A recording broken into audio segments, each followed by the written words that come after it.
Well, I mean, with all I got a plate, so with all the stuff that I did, I forgot to capture you guys. Well, not only that, but there's something that's changed on your Mix Minus feed back to Skype. What changed? We were hearing the music through your speaker, not over Skype. The computer that's playing the music back is not sending to the aux send. Or either the level's not right. Oh, boy. Must be leprechauns who got into the mix looking for gold.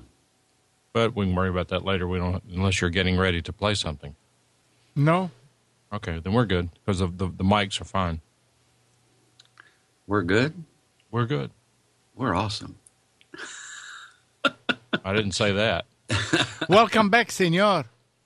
Oh, it's very good to be here.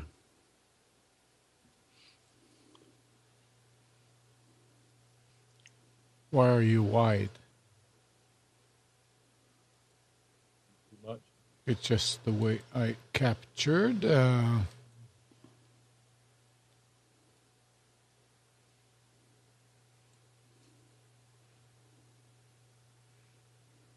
Well, anyway, good morning, everybody. You are tuned to Computers 2K Now on the Nissan Communications Network. I'm Amnon, your host for the next 3 hours, along with Mike. Good morning, sir. And Top Bruce. of the morning to you. Top. Ah, it's a blessed Irish day. So did you get a green thing? Bruce. The closest thing I could find is a light green hat. Okay, that's fine.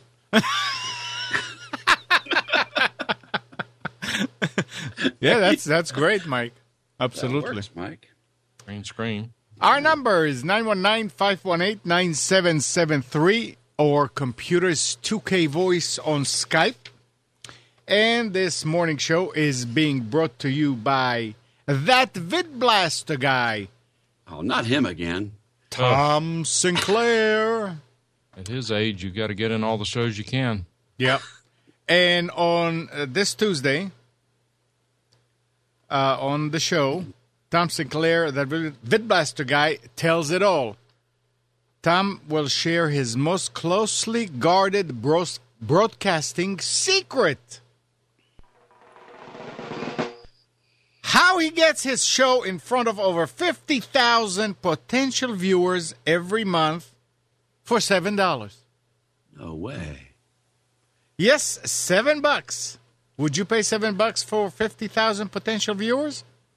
Mm-mm. I would.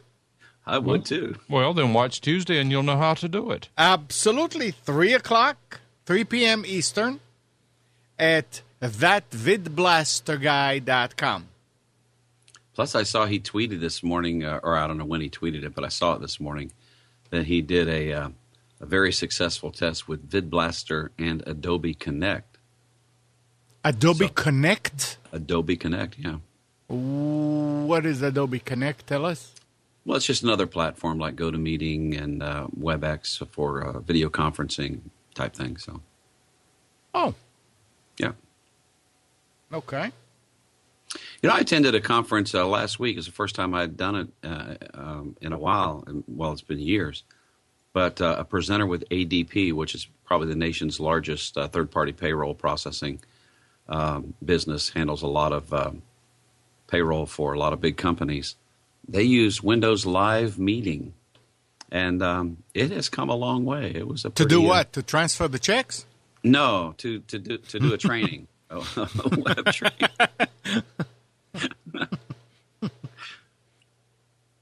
That's pretty nice. Yeah.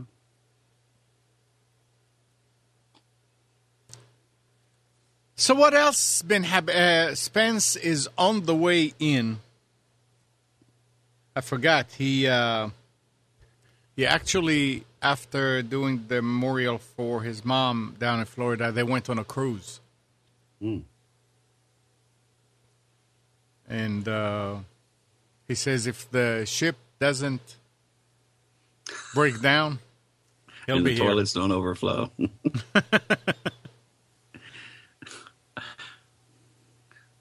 It's not fun, I guess, when you're in the middle of nowhere No. and something like this happen, huh? Yeah. You got 3,000 or 4,000 passengers running around saying, "Oh crap," Or worse. or worse.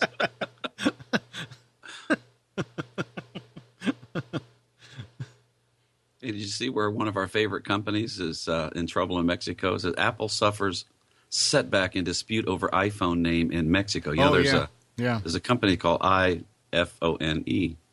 So interesting. Yeah, but they cannot do anything about it. Right. Who can't do anything about it? Apple can't register its phone name in Mexico. They were told by the Mexican Industrial Property Institute that the name was already taken. Mm-hmm. Viva Mexico.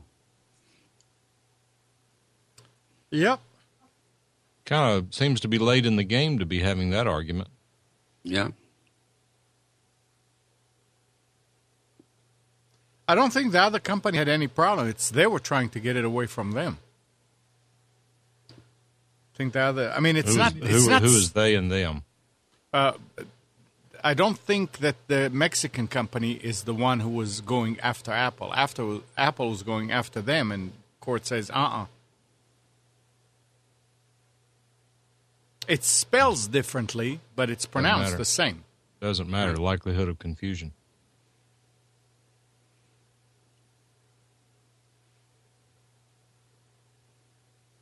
Alan says he thought Mexico was in Brazil. Must have gone to public schools, Alan.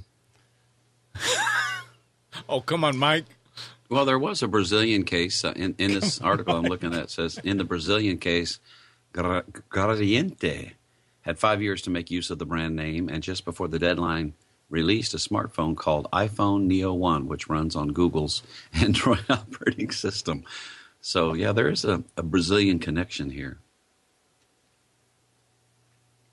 The only connection that can be there is some kind of Would it be cool to have an iPhone Neo?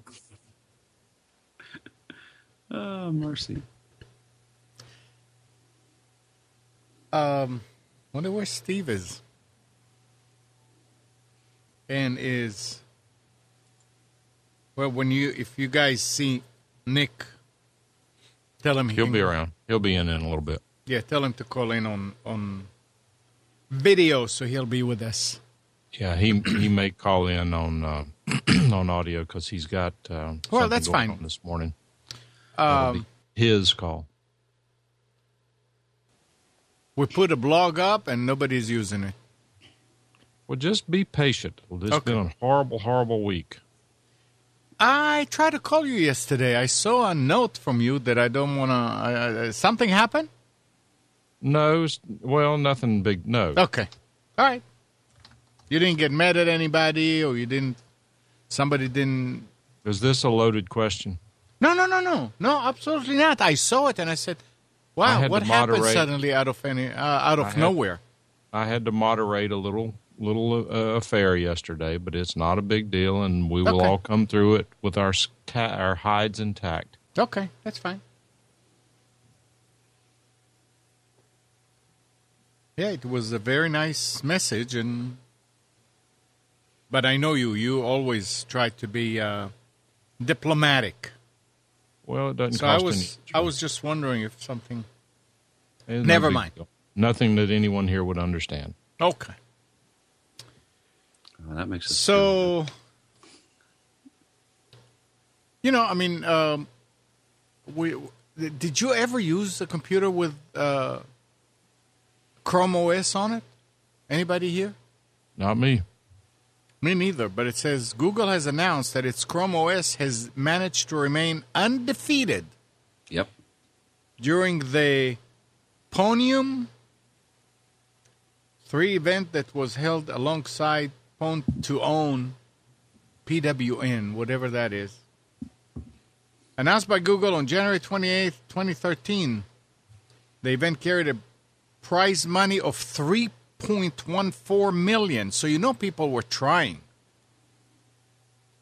Researchers... Defeated for what? To break in. So you can't even log in? Well, I mean, secure.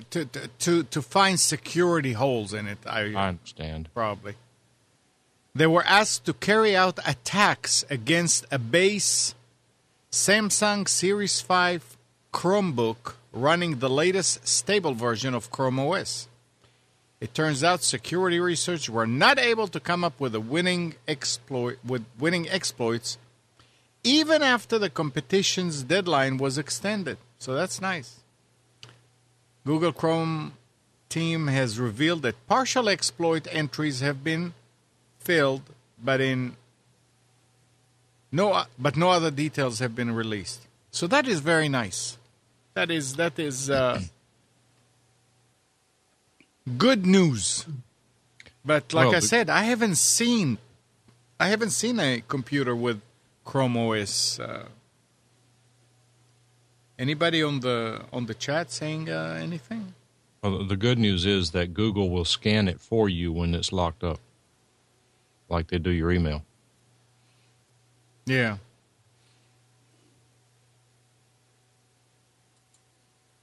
Well, there's Eric.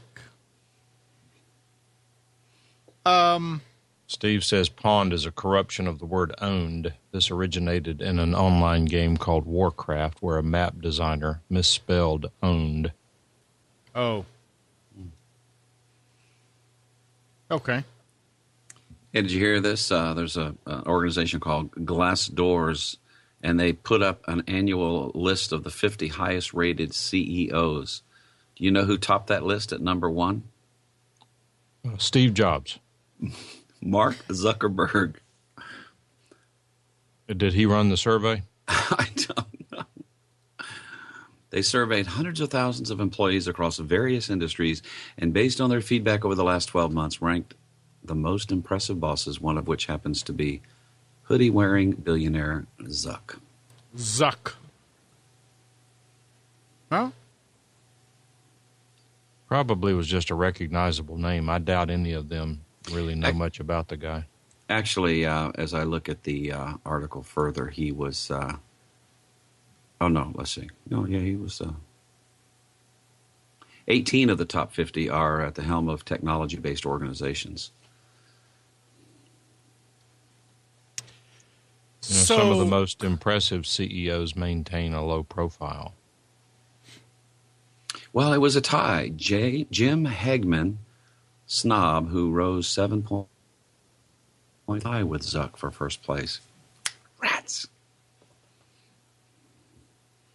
Well, Zuck, as long as they're kicking you in the rear, you know you got the lead. Friday, I got a call from a customer who just bought, like 2 weeks ago, a machine with Windows 8 on it. And he was telling me that he thinks he screwed up and he thinks he needs to bring the computer over. I asked him what happened. He said, I got a call and the guy was saying he was calling from Microsoft and he was told by my ISP that I have viruses and that he needs to try and help me to fix the problem.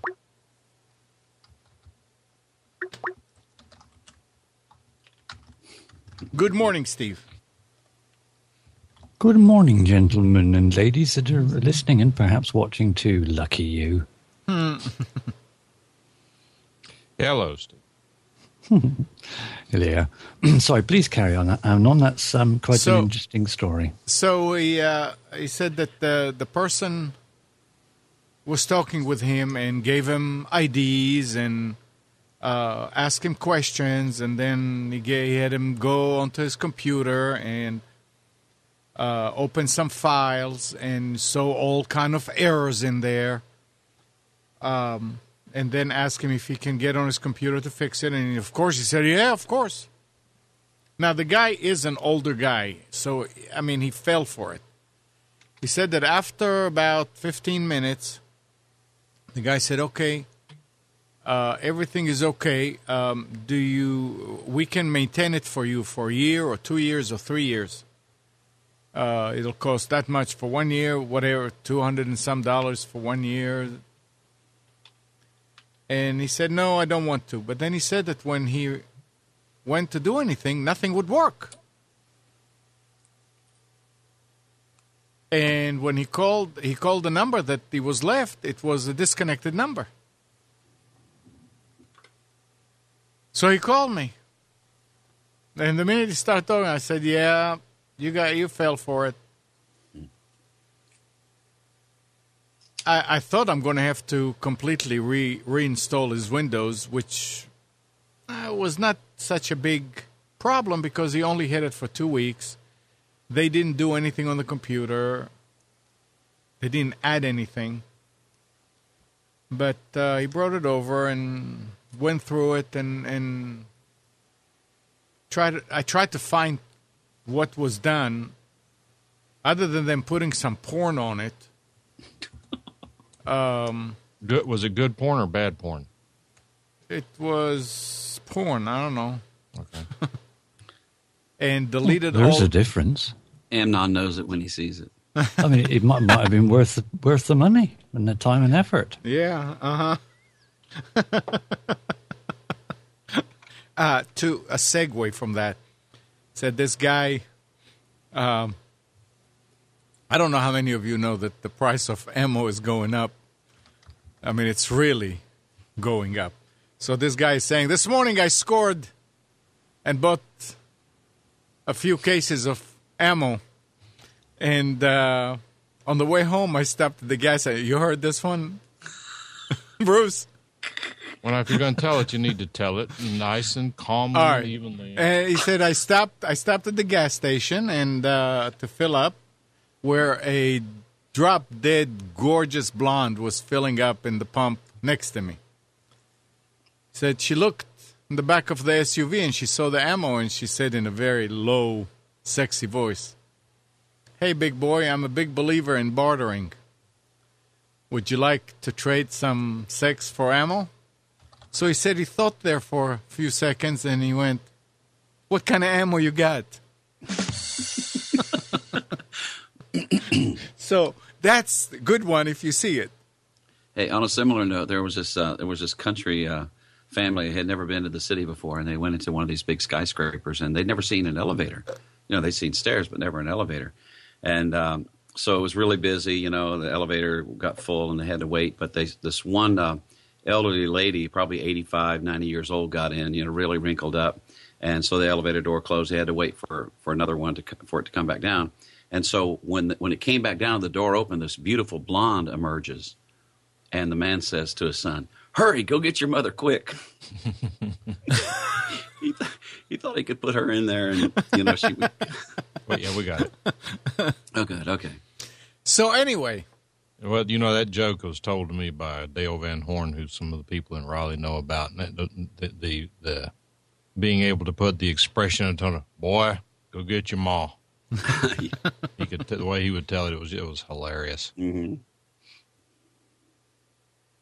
Good morning, Andrew. So after looking at it, I spent about an hour on it. I said, well, I really have no way of telling what's there, what they added anymore. So before going to do a complete restore, I figured, let me see if I can just take it back to a restore point before the 11th. I think it was, the 11th? No, whatever the date was. No, I took it back to the 11th. That's what it. And everything was fine. So it's interesting. I mean, that what any of you that want to hear about this or want to know more about this and how to, I mean, I got mad at him in a way. I said, do you really believe that Microsoft has people sitting there just calling consumers and telling them they have viruses? He says, well, I didn't know. I thought maybe they do. I said, another thing is, your computer is an HP. You try to call Microsoft and ask for help, they're going to tell you no. you need to call HP because it's an OEM. You were lucky in this case, I told him, but anybody that wants to hear, go ahead and just Google on call from Microsoft. That's it. That's what I did. I did a call from Microsoft. And you can add the word scam. But the whole thing is based on how sweet and how conniving the caller is. That's what they're based. He said that the guy took him to a website that belonged to Microsoft and told him, "You see that person there? That's my boss." And I mean, if you are thinking when this is happening, you said, "I'm not going to fall for this." I mean, come on. If you read what the people in charge there telling you, I mean, on this article that I read, it was a guy from Kaspersky. There is nothing there that they're telling you that is not true, but they are twisting it. They were talking about the event manager or event log. If you open it, it's full of errors. But every computer has errors. So they tell you, see how many errors you got? And you already kind of conditioned to think about the fact that you have malware, that this just reinforces it. And then they come in and they say, okay, would you allow us to go in? And then how did he do it? He said, they give you they tell you to run a DOS command. And what the DOS command does, it shows you some numbers about your operating system that they already know. And they say, okay, we have that number for you. Is that your machine number? And you say, yes. And you think, well, they know what they're doing. He didn't have much stuff on his. Oh, they deleted all his pictures, but he already had the old drive with all the pictures that we transferred. So I just told him to bring that, and he went home and brought that, and we copied all the pictures back on. They would get rid and remove stuff that's important to you, and then ask you for money to put it back. Now, I don't know how they would have put back the pictures unless they zipped it and put it somewhere all in one big file. I didn't really look. But there was no, he said they were on, I asked him how long they've been on his machine. He said the whole thing took about half an hour. So there was no way that they could have downloaded it. And I don't know how they would have fixed it if they got his money, which thank God he didn't pay anything. It's just amazes me that people still in this day and age fall for that. But it shows you that there's a sucker born every day kind of thing. There are people who use computers that use it for one thing and one thing only. You have a car that you only drive around your house on your own driveway. You never got license. And after a while, and that's all you need it for. And then you get on the road and you get in trouble because you don't know how to drive on the road. You use the computer just to check your email, do your pictures, and his wife sometimes writes some Word documents. And then you don't read, you don't listen to anything, you don't know what's happening in the real world. So I'm glad people at least are here, can hear about this. And again, just go ahead and you can Google on call from Microsoft and read about what these people are doing and how they're doing it. Kenny G. Oh, never mind. I thought he was asking me what's my point. 919-518-9773. Computers 2K voice on Skype. Proudly sponsored by thatvidblasterguy.com. Absolutely. So what's happening, Steve? Loads of problems, actually. I bought not a netbook. I got fed up with a netbook, so I bought a laptop with Windows 8 on it. Thought, come on, you've got to experience it and get through it, because you're bound to have calls from people saying, oh, I got Windows 8 and I don't know how to use it. Well, obviously, then I would need to learn how to use it myself. I don't think I've ever been so frustrated in all my life in the years I've been using computers since the early 80s.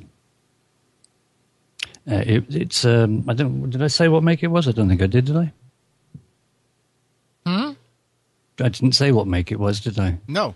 Good. I just thought for a minute I may have said it. You don't want to say? I've killed it. Basically, I've ruined the laptop, or I've done something to it that it needs to go back to the manufacturer. I don't like Windows 8 because it's not really designed for devices that aren't touch. The interface is designed to be touched. And when you have a laptop, every time you swipe from the right, because you want to, sort of come from the right of the screen into the middle to get to somewhere, it keeps bringing up the damn charms bar, which is really annoying. It doesn't help that the mouse isn't defined on the frame. It's just like a row of, or a square block of dots. So it picks up when your finger's on that location, if you like. Mm-hmm. But there's no sort of frame around it, so you can sort of feel the edge, and you're at the edge of the mouse extremities, which took a little bit of getting used to. But what doesn't help is it's offset. It's not in the center of the laptop. It's offset to the left. So invariably, you're always going to be tapping the right-hand side, or putting your finger on the right-hand side when you think you're in the middle of the mouse. Oh. And, of course, as soon as you do that and then move it just a minuscule little amount, up pops the blooming charms bar, damn it. Anyway, I thought, well, that's okay. I'll do install Windows 7 onto it, do a dual boot, which worked fine. I went into the BIOS, which was available at this time, and set it to go into legacy mode and not into secure boot mode, which you're able to do with Windows 8 because it's UEFI BIOS, which is Uniform Extensible Firmware Interface or something like that. The ludicrous thing about it is Microsoft are saying that because Microsoft Windows 8 boots so fast, which is a load of waffle, it doesn't really, that it boots so fast is that you don't get time to press, for instance, like the delete key or the F2 key or whichever key it is for the BIOS you have, to, when the BIOS goes into its post, what was post for again? Pre-operating system, something or another, wasn't it? Anyway, it goes in to make sure that the drive is working and the memory's okay and that the screen's connected and you've got a mouse connected. It goes into a pre-system sort of boot up start check. What Microsoft is saying basically is that it boots so fast with Windows 8 that you don't get time to hit the key to jump into the BIOS. They reckon that you've only got something like 200 milliseconds to hit that key just at the right time to get into the BIOS. So what they now do is you have to go into Windows in order to tell it that you want to go into the BIOS. Now does that not seem to anybody in the room that is conversant with Windows? Yeah. How bloody stupid can you be? You have to go into Windows before you can get into the BIOS. It's Windows, for goodness sake. It's not totally reliable, is it? What a stupid way of doing it. Don't anyway, hold back. initially, eh? Don't hold back. Okay, Go I ahead, won't. tell us No, how you feel. Well, I've been at it for a week, and it's really infuriating. I've reset the PC now to its factory defaults 5 times in order to get it back to what it was like when it came out of the factory, which isn't actually, because it doesn't quite do it like that. The bottom line of it is now, I can't get into the BIOS. It won't let me get into the BIOS, even though you have a choice of booting off of CD or USB drive, again, from the sort of control panel. When you go to restart, you can select, I want to boot from another bootable device. I want to go into the UEFI BIOS, or just boot Windows into safe mode.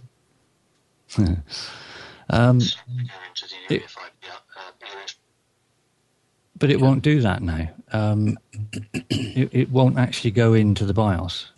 Before, initially when it was working, it would work fine, and it would go, you hit F2, and it would jump straight into the BIOS, and you can turn legacy on, tell it which boot device to boot first. But it will not go into BIOS now. I contacted the manufacturer, and they were just dumbfounded. They said, well, in all the time I've been doing support, I've never, ever heard that it won't do this. And I went through everything that I'd done and what settings and changes I'd made and what it was I was trying to do with it. And they said, well, you've done everything that I would have suggested to do. So he put me on to the higher support, and they called me back later that day. And he said, well, you obviously know what you're doing. As the other guy said, I can't think of anything that you can possibly do to get it. That shouldn't happen. I even took the hard drive out, took the battery out, took the CMOS battery out, and left it for about 6 hours overnight so that it would be like totally dead. When you put the battery or the CMOS battery and the battery back in, it should, you would imagine, boot back up into the BIOS and just look at it and go, oh, everything's been reset. I need to make sure this setting's right and whatever. It still will not go into the BIOS, even with no batteries or anything else attached to it. So I've killed it. But the nice thing is, the company was very good, so they ran me back within about 7 hours, I suppose, although they said it was going to be 24. So very pleased with that. And they sent me a return label and picking it up by courier, and will return it back to me within 10 days, which is very good. Very pleased. Actually, good customer service for a change, but very disillusioned with how things are going to be if this is the way this UEFI BIOS and the way it interacts or has to interact with the operating system, if that's going to be the norm for all our other laptop or computer manufacturers, us tech-type people that love to help others with problems on their computer are going to be inundated with phone calls and requests for help. Well, maybe it's early, right? Well, I noticed Microsoft did release a patch on Tuesday that where people were experiencing problems where they selected to go from the reboot menu into UEFI BIOS. There obviously is a problem because they released a patch where some people weren't able to do that. Obviously, I downloaded that, tried it, but doesn't fix mine. It looks like mine's just locked me out of the BIOS. It won't even boot off of a genuine, a genuine Windows 7 CD. It comes up. Where are we? It comes up with an error message in red. It says secure boot, image failed to verify with access denied. Press any key to continue, and that's with a genuine Windows 7 boot disk, an original. So the BIOS is just like, nope, forget it. I hate you. You're not coming in. But the thing is that they're saying that it's very rare and that they've not heard of anything like this before. But you go and search online with that model, that make and model, there's loads of people having very, very, very similar issues with this particular model. And I think they've basically messed up the BIOS in the way they've instigated it. And they're not being particularly honest, although they've been very good. They've sent me a courier and said they'll pick it up and fix it and send it back. But it looks like it's a pretty big problem just for this one one particular make, or who knows, it's more widespread with other manufacturers as well. I don't know. I hope not. Dearly beloved, we're gathered together today to mourn the passing of Steve's laptop. Shall we pray? Actually, let me get into costume here, because there's a tech story that's coming. A lawyer from Chicago, on a whim, here we go, in 2010, bought the domain popefrancis.com. And now he's offering to put it on the Pope's collection plate. Isn't that nice? For how much? No, he's going to put it in the collection plate. He's just going to give it to him. He told the Chicago Tribune, I thought at some point in the near future that the names would get more relevant. And nobody names their kids innocent anymore. And I thought it'd be great if Pope chose Francis after the great saint. So he's going to give it. And did you notice that the Pope did his first tweet? No. Okay, yeah. He's just okay, so I'm going back into normal mode now. I'm going back into Baptist mode. No, it was a nice tweet. He was, I don't follow, but I saw the story where he was just thanking people for praying for him and stuff like that. So popefrancis.com. I haven't gone to the site yet, so I don't know if it's been transferred yet or whatever, but so I'm thinking about trying to purchase popebruce.com, but popemnon.com, that'd be a big one. That would be good, wouldn't it? That'll be the day, yeah. It's going to be cold in the world. I see all the talk about Stitcher and stuff. Mm-hmm. I didn't turn any knobs, Mike. It did it by itself, right, Amnon? No, it did not. But I did not turn any knobs. Yeah, last night, here we go. Last night, when I came in here, right, the audio streaming laptop was dark. Mm-hmm. So I figured it was just kind of, a screen saver. But as I was walking, the light shined on it, and I saw the picture in there on the monitor, and I realized that the monitor died. The fluorescent, so it wasn't lit up; it was still working. So I had to take another old laptop and install the software on it and replace it. So it's another machine. So I didn't just turn. I did not turn any knobs. I replaced the machine though. So what I did at this point, I mean, Bruce, you said it sounds better now? Yeah. Oh yeah, it was distorted, but now it sounds fine. It's weird. The volume for the microphone was halfway up, and it was by default.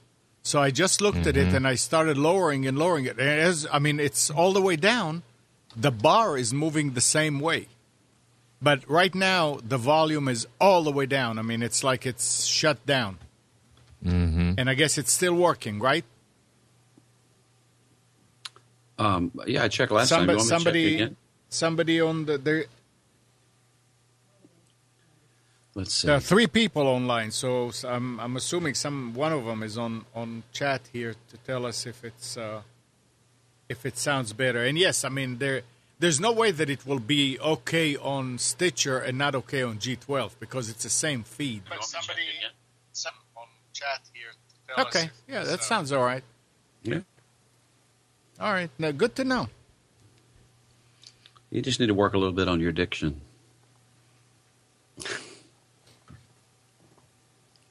All right. So yeah, Mike, I did not turn any, but now Then why is your mix minus feedback to? That's what Skype not right? I have no idea. I mean, do you want to try it again? I'm just going to play the intro. No, just play anything. All right, here. And I'm going to turn down my mic. Okay.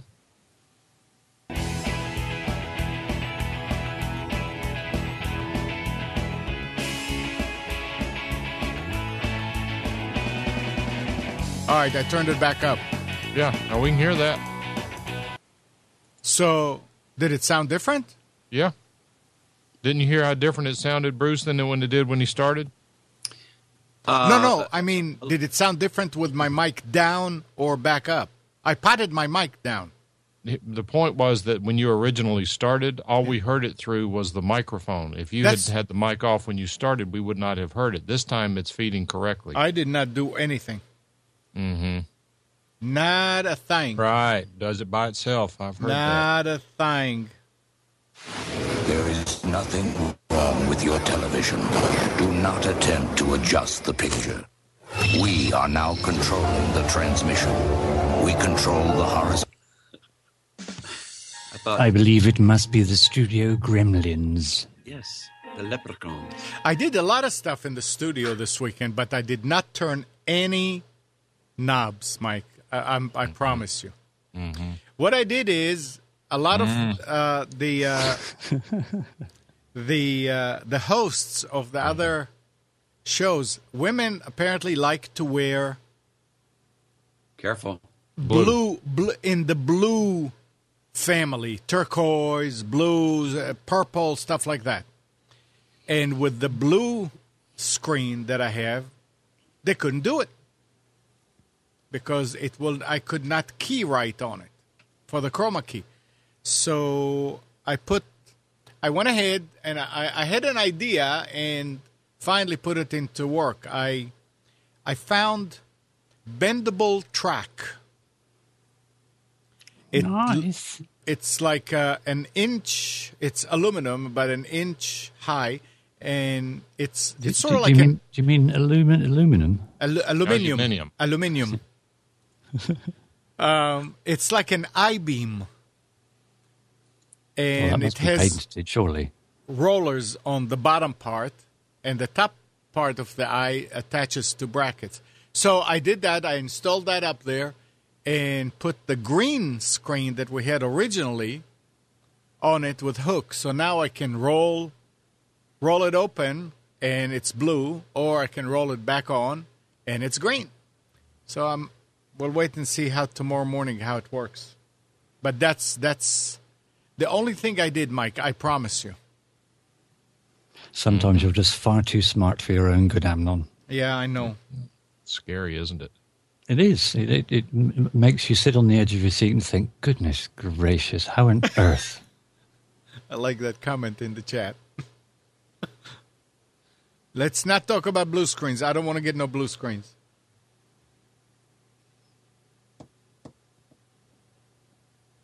So I have a computer question. Yes. My good friend brought over his Lenovo i7 Windows 7 computer, 16 gig of memory, because he wanted to add a new hard drive, a second drive, since it already had the second hard drive bracket in there, which is a purchasable option from Lenovo, which I don't like. That was easy to put the drive in there and to connect it up. Here's the rub, though. The drive he purchased is 3 terabytes. Okay. When I plugged it in and initialized it and formatted it, it's only 2 terabytes. Huh? Yep.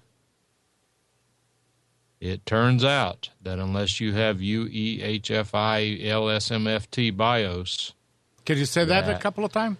Yep, and that you either have to install a Seagate utility to let it see the whole drive, or you have to initialize it as some sort of GST or something like that. GPT.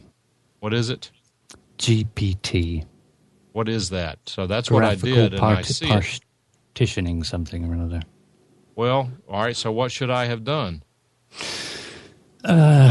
It depends if you have Windows, and I'm only just learning about this myself with this laptop I've been using.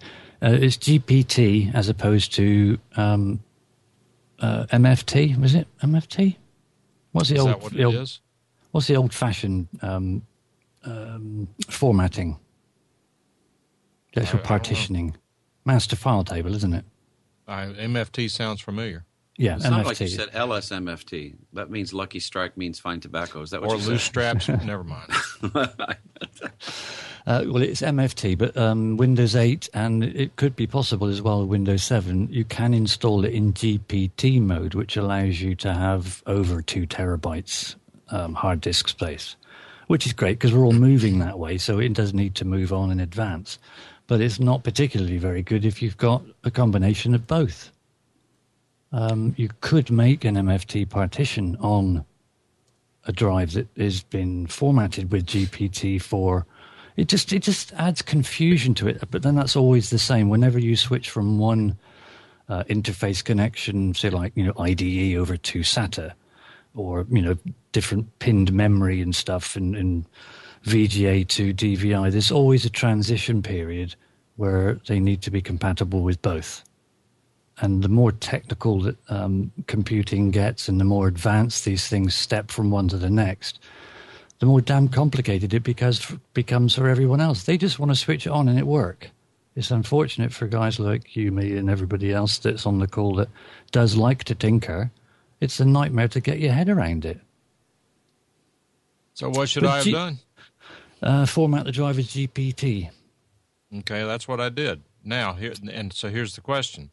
Well, the other thing is out of curiosity, because I had never dealt with this before now. I thought we were past all of these hard drive size limitations and things, since everyone has been on notice for about 20 years that the drive sizes are going to continue to get bigger.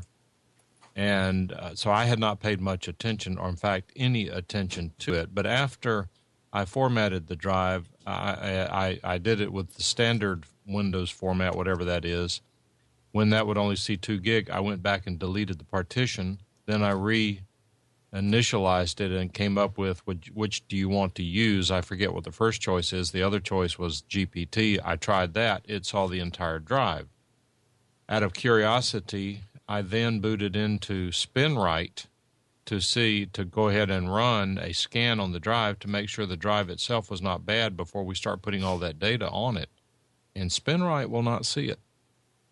No, it works on MFT. Again, a lot of the older technology now that we're so used to using, we know exactly what to do, when, why, how, and where, is no good to us anymore once we do upgrade to this new version. What's interesting is a lot of people don't like Steve Gibson, the creator of SpinRite, for some reason. There's certainly a small industry of people attacking SpinRite as being unnecessary garbage. Actually, I used it last week on my son's girlfriend's computer. It would not boot into Vista. I let it run for 2 days, and it went in, fixed all the sectors. I was able to boot. Everything was fine, made an image of the drive, and then gave her a new computer. So, I think SpinRite is very good. It's last resort I would use. It's not the first thing that I would use, but it's definitely a program that you need in your toolbox as a computer tech. I tried booting into Seagate cTools for DOS. It would not see the drive. Then I booted into Seagate cTools for Windows. It saw the drive just fine, did a scan on it, and said everything was fine. Yeah, well, GPT won't work on anything before Windows 7. It will work on Windows 7, and you can format it as GPT, and it will install into that. Windows 8, it has to be GPT, although I do believe if it doesn't see that there is a UEFI BIOS, the new BIOS, it will format and install into MFT or master file table. But that won't be for very much longer, obviously. I mean, Windows 9 will be out in a matter of a few months, and it probably will only be installable on GPT formatted disks. So the bottom line question here is should I have used GPT, which you say yes. Is there anything I need to be concerned about? Are there any, is this just the next wave of the way things work and that's the way it is and move on, or what? Well, yes. I mean, it's as I said earlier, it's going to. It is an advancement. It is a step ahead, and it gives you more capacity and supposedly more security. Blah blah blah blah blah. But whether it's a step in the right direction because it's something we want or something the manufacturers are trying to force us into is another matter. You did actually say that you could have downloaded a patch or a file you could run from Seagate. On reflection of what I said earlier, I think I probably would have done that this time. But as it gets more into requiring GPT instead of the master file table, yeah, if it was me personally, I would have got the little patch from Seagate and run that to get the full capacity. And then maybe next couple of drives I buy, I would have put GPT on because that's how it's got to be anyway. But remember, back in the old days, to get past the 137 gigabyte barrier, there was a utility released by the hard drive manufacturers that created all sorts of compatibility issues with utilities. Once the older machines had BIOS updates allowing them to see the full size of the drive, this bit shifting technology was not necessary. What I don't want to do is something that long term is going to be an issue. It seems to me like if the operating system can be configured to see the entire drive on its own, it just seems to me to be a better way to go, but I don't know that. I mean, again, it's my first exposure to this. Brent posted using this link to using GPT drives. I'm going to read through that. So when I say that Computers 2K Now is not bleeding edge, you can take that to the bank. You can have multiple partitions. Did he say bleeding or bleating? Yes. Because some have said we're just a bunch of old goats here, so bleating. Both. Well, no, they're talking about Tom, the Vid Blaster guy. Oh, okay, that's right. It's if you see on the partition I've got on this laptop drive. There's hidden partitions, MFT partitions, as master file table like the old-fashioned way, as well as GPT partitions. So you can partition the drive and then format them in the relevant formats if you wanted to. If you want to be compatible with earlier systems, for instance, you may want to. I know if you're formatting it as an external drive, format it as MFT. Don't format it as GPT, otherwise it won't be seen in computers earlier than Vista and before. Correct. You just won't see it. That makes sense. Yeah. And again, a lot of USB drives or external drives, you've got to format them as FAT30 to FAT16 or FAT32, haven't you? Yeah, that old Apple technology. Yeah. So. Yeah, we're in the transition period again, but it's going to be better if you read into all the hype that they're reading. If it's going to go away from the experience I've had at this very early stage, I think we're taking a very little step forward, but a massive sideways step as well, which is going to get you caught up in all the branches and tangled leaves. It's It's like the walled garden of delight that is Apple. Unfortunately. But I'm sure somebody will come out and hack this secure boot on BIOSes. It'll probably only be a couple of weeks before somebody gets some way around it with a little patch. Okay, it's either MBR or GPT, not MFT. No, MBR is Master Boot Record. I'm just telling you what this article says. Oh. Yeah. Sorry, Master Boot Record, yeah. I do apologize. No, that actually makes sense. But again, that goes back to my confusion with SpinRite, because I think you are right that SpinRite is looking for MFT, not MBR. MBR is just part of the disk. Yeah, master file table, that is. Yeah. And then you've got Master Boot Record. Right, which is within the MFT. I mean, the MFT is the low-level formatting, as I understand it. And that would indicate, and somebody correct me if I'm wrong, but it would indicate what I'm reading here is that the MFT part is probably still the same, but instead of using a master boot record, it uses a GUID partition table, which is GPT. Which in and of itself doesn't seem to be probably it's not that big of a change, because the master boot record is what, only 1K of data at the beginning of the drive? a tiny little partition at the front. So all it needs is, I think they usually have an 8K one. But the GPT basically allows you to operate it with the mouse. That's all it is predominantly. The old one, you had to move your arrow up and down. But the GPT allows you to use the mouse. That's all the difference is. Yeah, Brent posted a link to a Microsoft MSDN article about the two, GPT. Very good article, unlike Microsoft. Usually it's written in India and you can't understand it, but this one seems to be well written. I'm going to spend some time reading through this. It's not that long either. Obviously, I say mouse, finger as well, because it's touch-enabled, if you have a touch-enabled device. Speaking of Windows 8, did anybody have anything else they needed to talk about before I go into Windows 8? Okay, good. Rick's house is using Windows 8 as a streaming computer, and I log in through TeamViewer to handle the setup and configuration, things of that nature. The tiled interface is called what? What is that tiled window? Is that the Metro? Metro. Okay. No. According to Microsoft, they've dumped Metro. It's just the start screen now. Yes. Okay, so on the Metro screen, what happens is whenever you click on the Skype button, Skype, which is now integral to Windows 8, opens in full screen. Do not use Skype in Windows 8. Use regular Skype. The Skype Windows 8 program, just won't give you the kinds of familiarity and power that you're used to. Too late. Already figured it out, sort of. You move the mouse in the upper right-hand corner of the screen, and all of a sudden this little hand will appear.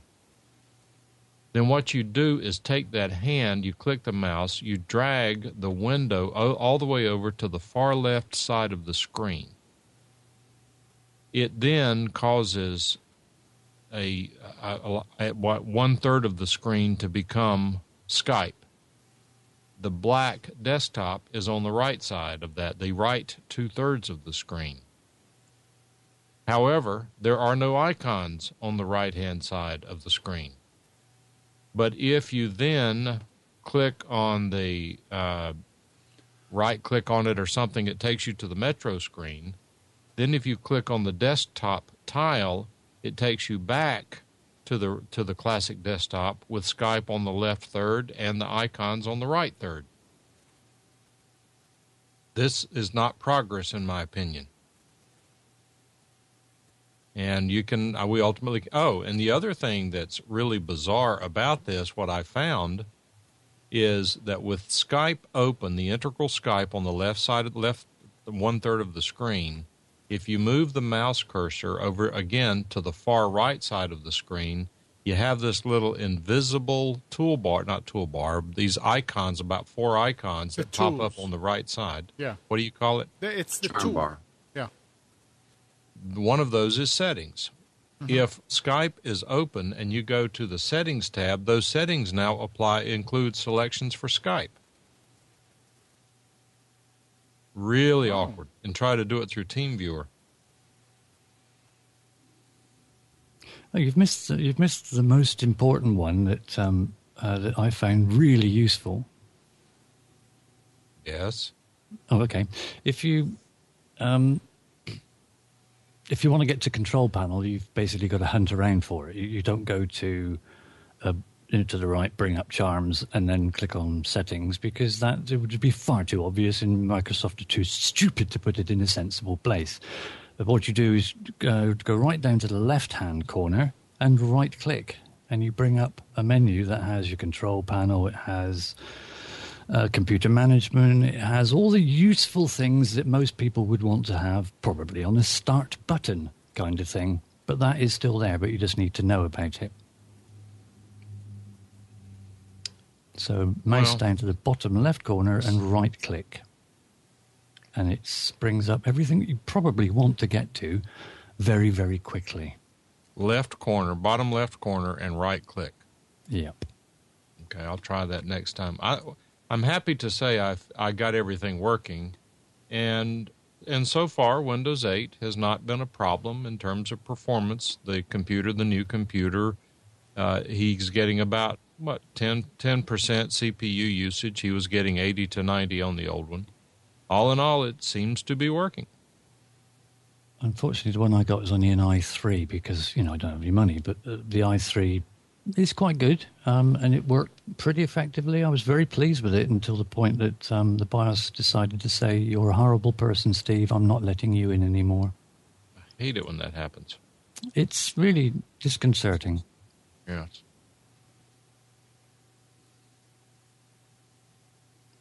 But, it won't even boot a Linux Ubuntu Live CD now. It just says no, banned.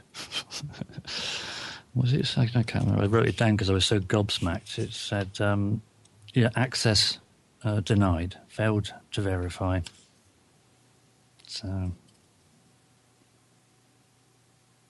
Charms. Now, what are the charms? Are those are the little things that pop up on the right side when you move your mouse to the upper right corner? Yeah, that's the charms bar. So you've got the search and you've got settings, and I can't remember now because I'm not on Windows 8. Control panel. Well, after you've gone through about 3 menus to get to the control panel, you can get to control panel that way. Have you seen how hard it is to add a computer, add an icon to the standard desktop? You can only add programs. You cannot add apps. I mean, I couldn't figure out a way how to do apps. I found a way. I actually was able to add a Skype icon to the classic desktop, but there was no way to add the Skype, to add the shortcut, there was no way to make it show the Skype icon. No. There's a trick to doing that, grabbing an icon and changing the graphic, but I didn't have time to mess with that. The thing is, an app is totally different to what you have as an installed desktop program. That's still the same as it always has been. You install the program, you then can have the icon on the desktop, but not start. Anything that's on the start screen is an app, which works basically in, if you like, tablet mode. If it's an app, it takes up the entire screen. So even if you had a Windows 8 laptop that had, say, 1920 by 1080, it would start as an app and it would be full screen, whether you liked it or not. Fine, you can split it to quarter screen and three-quarter screen if you have 2 apps running. Mm-hmm. The annoying thing I found about it, which just to me seemed absolutely ludicrous, if you open up a page in Internet Explorer as an app, it goes full screen. You can't minimize it and do other little things around like you would generally do. If you've got a nice big resolution screen, it has to be full screen if it's an app. You can't. There's certain things that an app can't do. And if you've got to open, say, Internet Explorer as an app, and you want to do, I can't think what it was as an example now, but it doesn't operate the same as it would do as Internet Explorer, which was launched from a desktop. Because one's an app, one's a desktop program. They may do virtually the same things, but they're 2 totally different entities, and you can't swap data from one to the other or do things that you're used to doing in a desktop program in an app, because it's an app. It's different completely. Way to go, Microsoft. Well, I found out that you can't make a shortcut out of an app. No, you can't, because it's an app. It's almost, if you like, it's running in a different operating system. Well, the Skype thing is that, and I forget what the names of all these programs are, but you know how it does this. It has this Windows program. What is the SVC host /Skype / how it's an internal thing, and you have to give it a tag or a switch to tell it which application to run, and that's the way Skype. That's built into Windows 8. That's the way that works now. So I figured that out. I got it. I got a shortcut to work on the whatever the classic desktop is, but again, I couldn't. It did not automatically assume the icon of the Gary. So I was going to say what I did on mine, for the time I was messing around with it, I thought, well, this Skype is ridiculous. I don't want it to go damn full screen. That's just stupid. I want a little window to one side. Right. the chat window, and I want like a browser window open thing. So I disabled and uninstalled the Skype app and installed, standard Skype desktop. And that's, exactly what I want it to be. So I got rid of the majority of the apps because they're useless. Part of what I'm doing here with this situation is I'm taking the challenge to see if I can understand what they're thinking. If I can make it work without having to install the Start utility, without having to disable the Metro or whatever, it's okay as long as I can get it done in time. I'm just really curious about it because people are going to be calling and asking questions. And at this moment in time, that's really my first foray into Windows 8. But I think at a bigger level, here's an interesting question, at least as far as I'm concerned. And that is that if I'm going to have to reorient my thinking completely and change the way I do things, is that foray into this new technology going to open the door for Google Chrome operating system? If I'm going to have to learn something new, why not learn something different like Google Chrome's desktop? Equally the same with Linux and Ubuntu. They're bringing out touch interface and touch control on Ubuntu now. So I think Microsoft, to a degree, have shot themselves in the foot by forcing this on us. I mean, the idea is brilliant, but I don't think it should have been forced on people. If you're not using a touch device, it makes the transition a heck of a lot harder. If it's a touch-enabled device and the programs you've got touch-enabled, brilliant. Works really well, but not on a mouse and a keyboard. It's not just a touch-enabled device. You got to keep in mind that Windows 8 is also tied to tablets and portable devices, and so the way some of these apps act and respond, leans toward that. I just, I use StarDock. I boot to the desktop. If I want tiles, I can put that on one screen and a traditional desktop on the other, and UB3RG says that defeats the purpose. It depends on what your purpose is. Windows 8 is my primary work machine, and it didn't take much to, basically installing, StarDock, and there's some free apps to do that as well. I mean, I just wish they would have given you the option to keep the Start menu and boot it into traditional desktop. Otherwise, it's no big deal. Are you operating on a touch device, or is it on a device with keyboard and mouse? No, I'm using keyboard and mouse. Right. Yeah. But yeah, as you say, if you had the option of during the boot up process, even on the login process, you could have had a screen that says, start screen or desktop, and you could select it as you go into it. That would have been simple. I did notice that there's I can't remember the company that do it now. Start 8, the StarDock. StarDock, the name okay. of the company. Yes. I can't remember what it's called, but they're developing a program now, so it will run apps. At the moment, apps will only run full screen, but they're developing a program that will allow the apps to be reduced in size like a standard window would be. So you can resize it, you can minimize it to the taskbar, etc., which will be, I think, help a lot of people too. So Jerry's asking Windows 8. No, wait a minute. Where did it go? He said Chrome actually solves real problems that real users have. What problems does Windows 8 solve? And, I mean, I don't know the answer to that question. I don't know what it solves. I guess if you're a tablet user, it probably solves a lot of problems. Because if you think of what you see in the Windows 8 experience as if it were on a tablet, it would make sense. But Microsoft, these computers aren't tablets. Dirty Boxes is asking, why would you want that, Steve? I think he's referring to being able to put apps into a resizable window. Well, the same reason you would want to resize any other program in history that we've constantly used up to this time. It's because you can resize it, put it as quarter of the screen, half the screen, whatever size you want it to be. For instance, look at Skype. You can resize that into a nice thin, narrow window over to one side, and then continue using the remainder of the screen for another 2 or 3 possibly smaller programs. Why the hell does it need to be full screen? It doesn't give you the option of minimizing or reducing the overall you just size. hit the nail on the head, Steve. I don't mind it being full screen, but I need to have a choice. Yeah. I mean, why wouldn't you let me resize it if you come up with bigger and bigger screens? What, do I need a 27-inch screen for Skype? No. This is what I'm saying. If you've got a 1920 by 1080, so you've got a full HD screen, why the hell would you want that taken up just by Internet Explorer or just by whatever other app that you happen to be running? On the one I've got, there is an app that comes with it on the app screen called Intel Apps. And then there's loads of apps out there, many of which are free, but that's how you basically install any new apps. Have a look on the interface on the app screen. There should be something for installing other apps and also for removing them if you want to.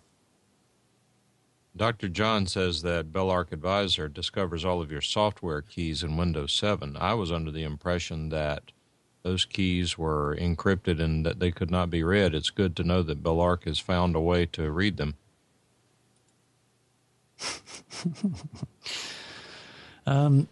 Actually, if you don't mind spending a little bit of time, you can find it on the license key on the recovery partition, because they don't tell you the license key now; they just tell you the last four digits. But it is findable if you have a recovery partition. It's on that. Windows 7 or Windows 8? 8. Oh, and 7, in fact. 7 too. Mm-hmm. You just need to know where to look, and I can't remember the name of the file now, but it is there.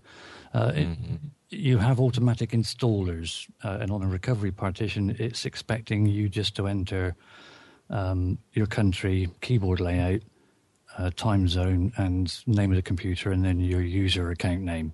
After that, it takes everything else from a setup file, and in that setup file is the license key in full. So but just is it in plain text or encrypted? No, it's plain text. Wow. But see, here's my thing.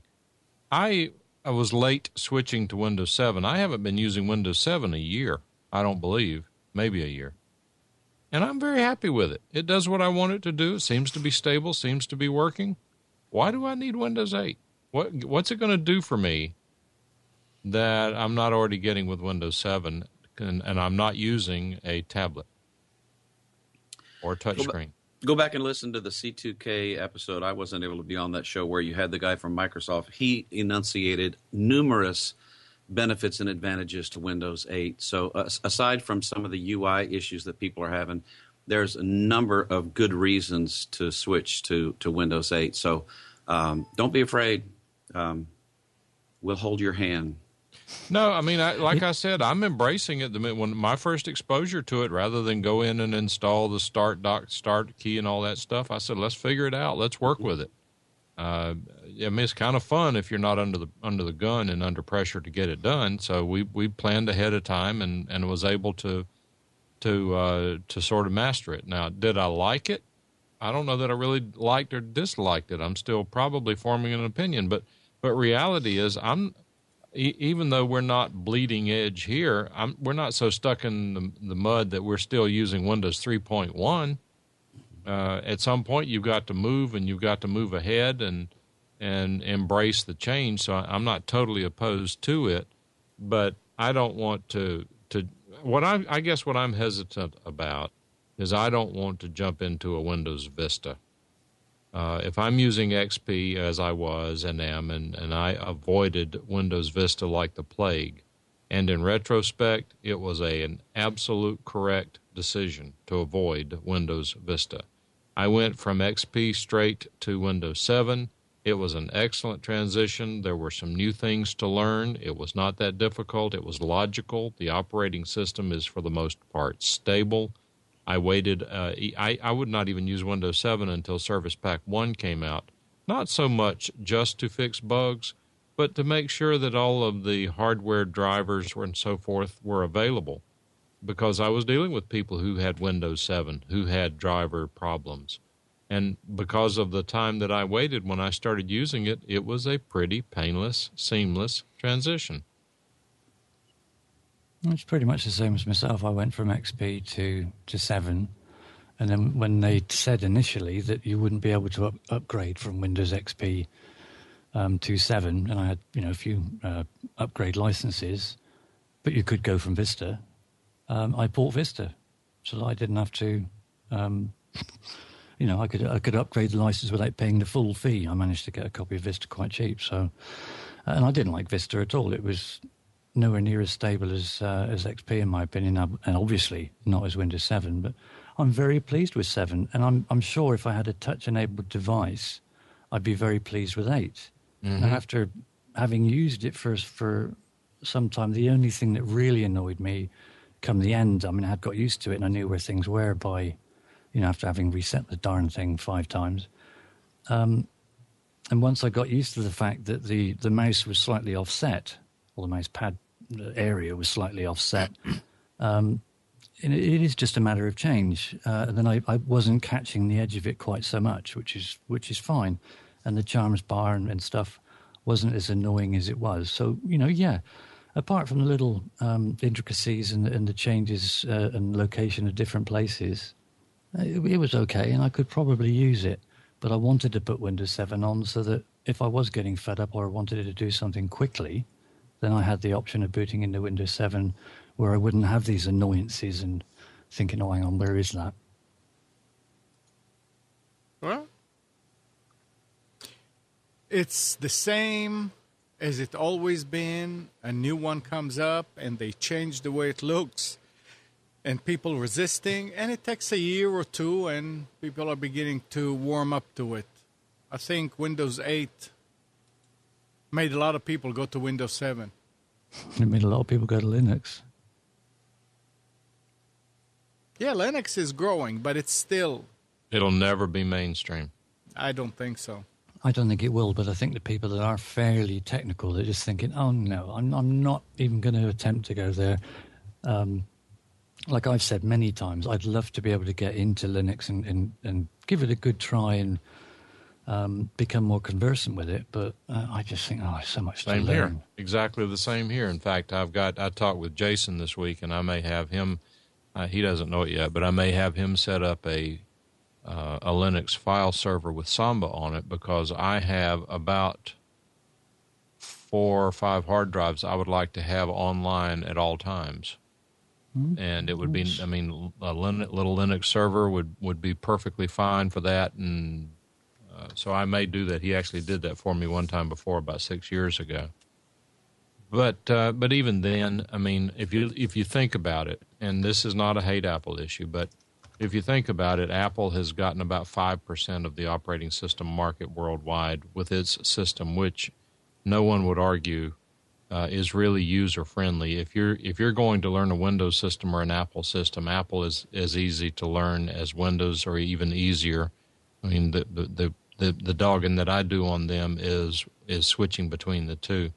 But it's an easy-to-operate system, and if they can only garner 5% of the market with their operating system, with their cartoons and all that, then Linux is never going to have a bigger share than that, in my opinion, in the desktop market. Linux owns the server market, but I think that's their forte. I don't think they're going to, geeks are going to like to have nice Linux things, but I just don't think they're ever going to be able to get more than Apple does in the desktop market.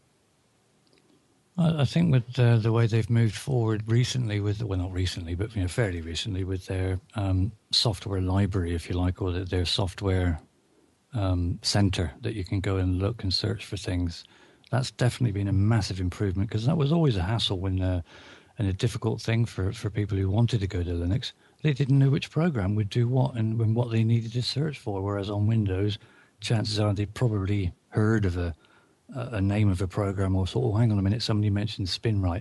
That does something to do with HARP. Nobody talks about Linux unless you're in a Linux environment and talking with other Linux people. So having the software repository there that you can go in and search for, say like a web browser or graphics program, image editor, whatever, it does make it a heck of a lot easier. Jerry is asking whether anyone has tried to order recovery media from HP or Dell, because if the hard drive dies and I don't have a matched recovery image, then do I have a brick? That HP and or Dell will supply you with recovery media at a charge. However, let me caution you that if you don't have recovery media, you need to investigate it now, because they, in my experience, do not necessarily maintain these images forever. For example, if you tried to order an XP recovery image at this point, I think you would be out of luck. They would tell you to go buy Windows 8. I will tell you that my daughter's Toshiba laptop, I talked about it before, died. The hard drive died. It was only a year and a half old, and getting the recovery media from Toshiba was very painless. It was like $30, which was ridiculous, but it was a situation where when she purchased her computer, I had her pick it up, and so I didn't have it here to do an image on it, and then I sort of forgot about it. Normally, I would have used Image for Linux to make an image of her hard drive from day one, even before first boot, and I would have forever been able to put back her hard drive, including the recovery partition. And I promise you guys, if you've got another utility, that's fine. But you need to seriously consider looking at Image for Linux from terabyteunlimited.com, TERABYTE, unlimited.com. It's about $40. I use it all the time. If you get stuck on it, I can help you with it.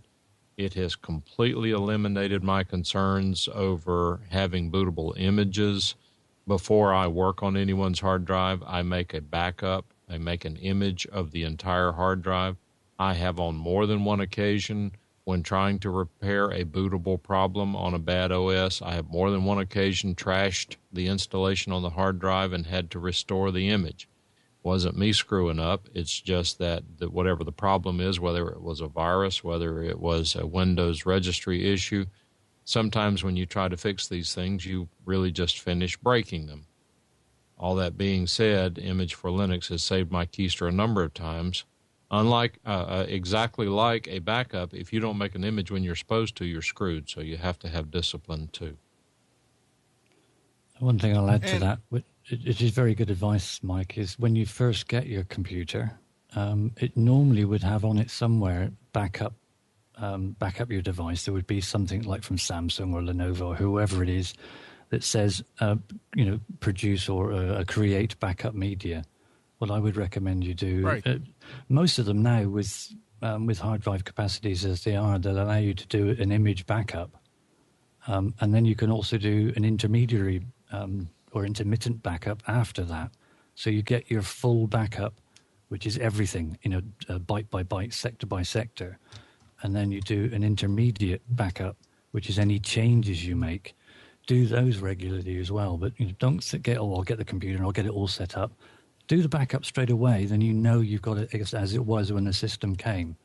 Then do all your changes, and just periodically then, even if it's once a week, but do an intermediate backup, and then label it that, you've set, or you've got all your programs installed and everything's configured and set exactly as you like it, and just do like a recovery or a restore point would be, but do it as a regular thing after you've made some changes, and then you can always step back to just before that small point that you've made changes to. Am I wrong to say that any laptop or desktop that comes with the operating system on a partition, a recovery partition, give you the option to create DVDs out of that?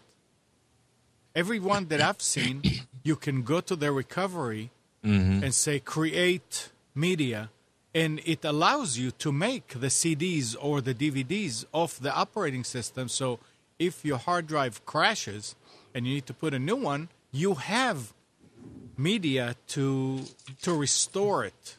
Yeah, there'll be either you can do it via going into the recovery partition, but more often than not, the recovery partition is hidden, so you can't. No, this are mine right here.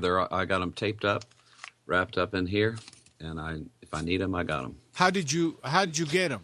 I did it just the way you said. Yeah, There's a utility. it's a menu item in the recovery that says create media. Right. Yeah, but it's within Windows rather than going into the partition on the hard drive.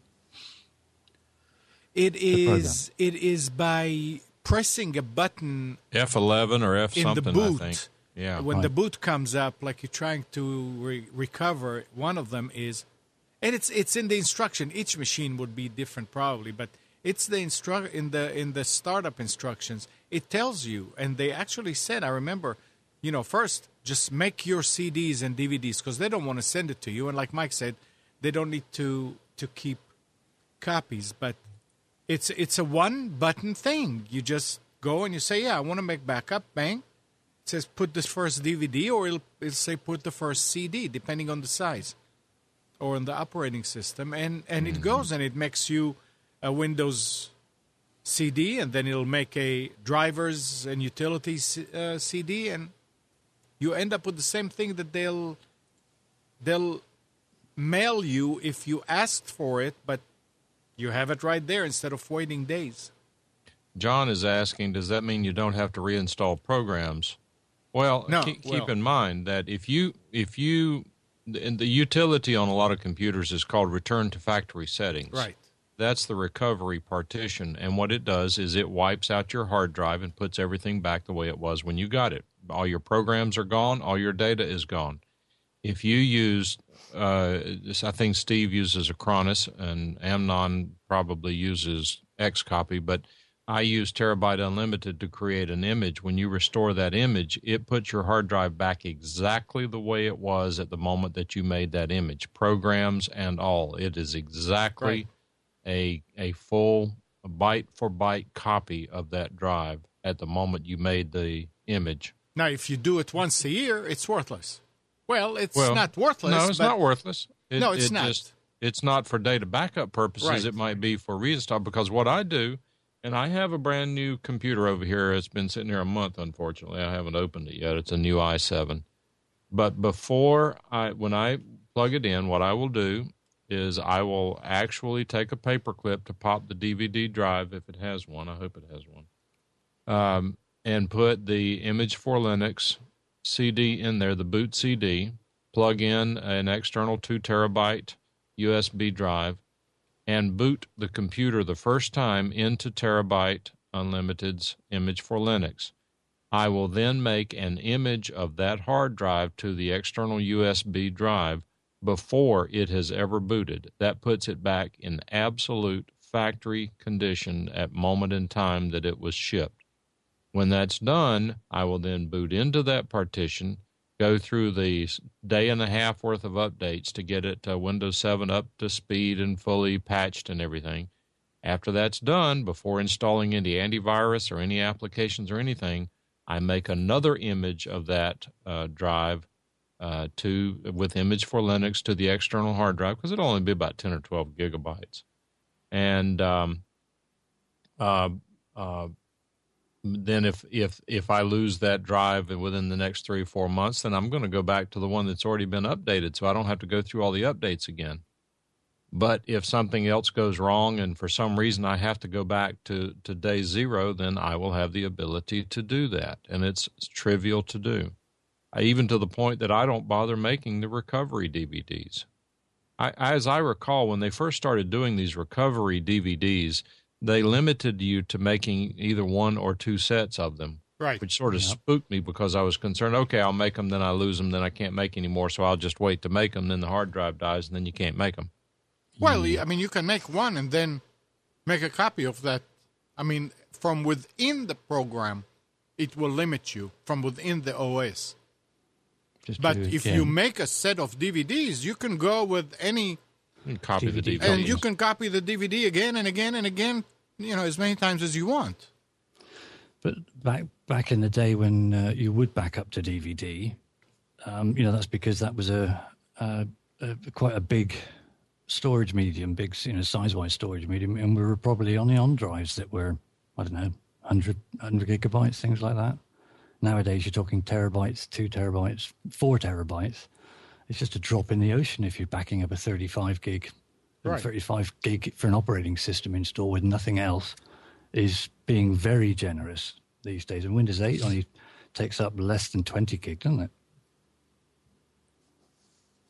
So bung it on another partition somewhere, and say with mine, I put it onto an NAS drive, and it just runs once a week. Any changes that are there, it just writes those intermediate changes, which takes sometimes sort of 2 minutes.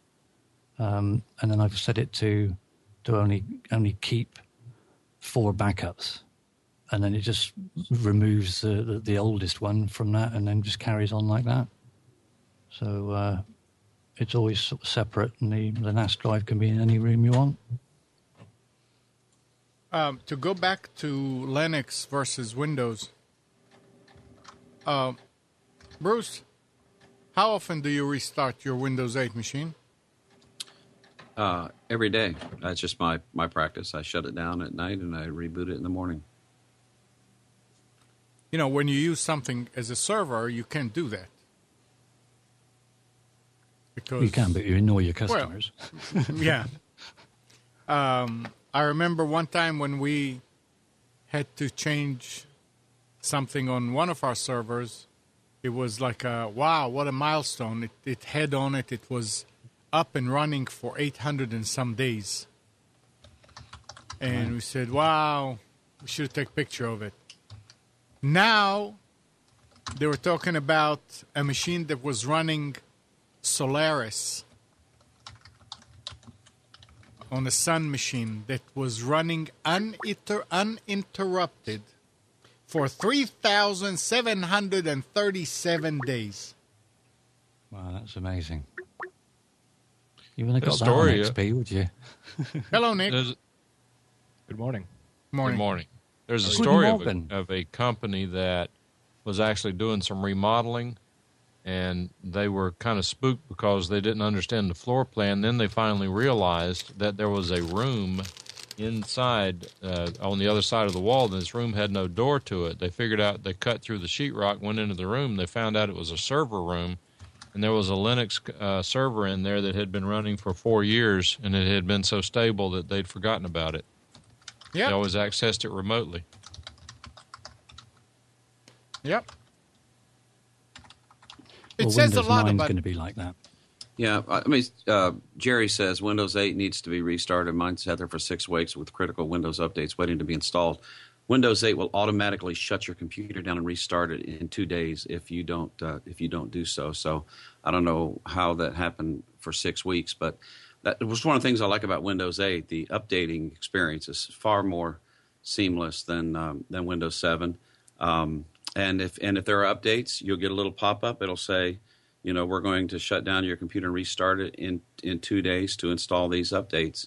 Of course, I restarted, right away, and it configured the new updates and everything. So Even if you said that you don't want that to happen?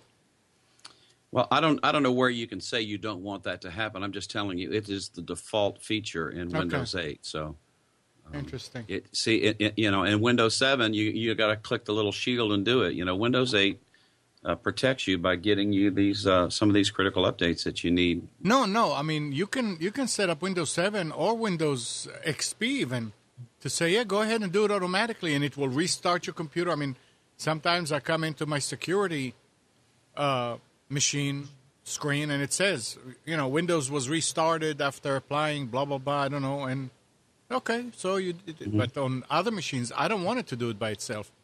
So then you need to go to the shield. Installed updates. Click here to view updates installed. Yeah. Unfortunately, I never went for 2 days straight without having to revert the system back to factory default. So I never saw that. Say that again, Steve? I said, unfortunately, I didn't actually get to going 2 days without the machine messing up, so that I had to restore it back to factory default. So I never saw that screen. No, I mean, I still use XP on my personal machine that I'm using for business. And it runs a week or two. And it's Pentium 2. No, it's Pentium 4. I got Pentium 4, which was running XP, and when I got the 3 license family pack for Windows 7, I upgraded that, and it's been very, very good. It's a bit clunky, and it doesn't like Flash. I can't really watch this show on it while it's going because it just creams the processor totally. This one's a quad core. I can't remember what it is now. Quad core Intel something or another. No, quad core AMD, I think. But it's operating at about 25% CPU. The other one, it would just be like green line right at the top and clunky. You just want me to do anything with it. Yeah, the machine that I'm using is just for business, really for business. So I don't play on it. You don't put anything heavy duty through it. No, and it works. Does anybody have any angst about Google killing Reader? Yes. No. There's an awful lot of people complaining about it, aren't there? Oh, yeah. Yeah. Over 100,000 people have signed the petition. So, Did you sign it, Bruce? pardon me? Did you sign it? No, I haven't signed it. But Your audio's low, Nick. Oh, okay. I can fix that. I mean, why do they want to get rid of it? I mean, I've heard a lot of some different hypotheses there. Well, what do you think?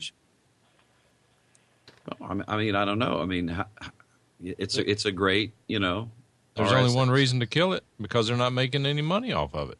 Then put ads on it. There's currently no ads. I'd rather have the service stay alive with ads than to die. I mean, I'd rather, like, you know how Skype does their ads in the lower left hand corner where it tells you, get Skype Premium, whatever. If Google Reader had that, I don't think people would have a problem.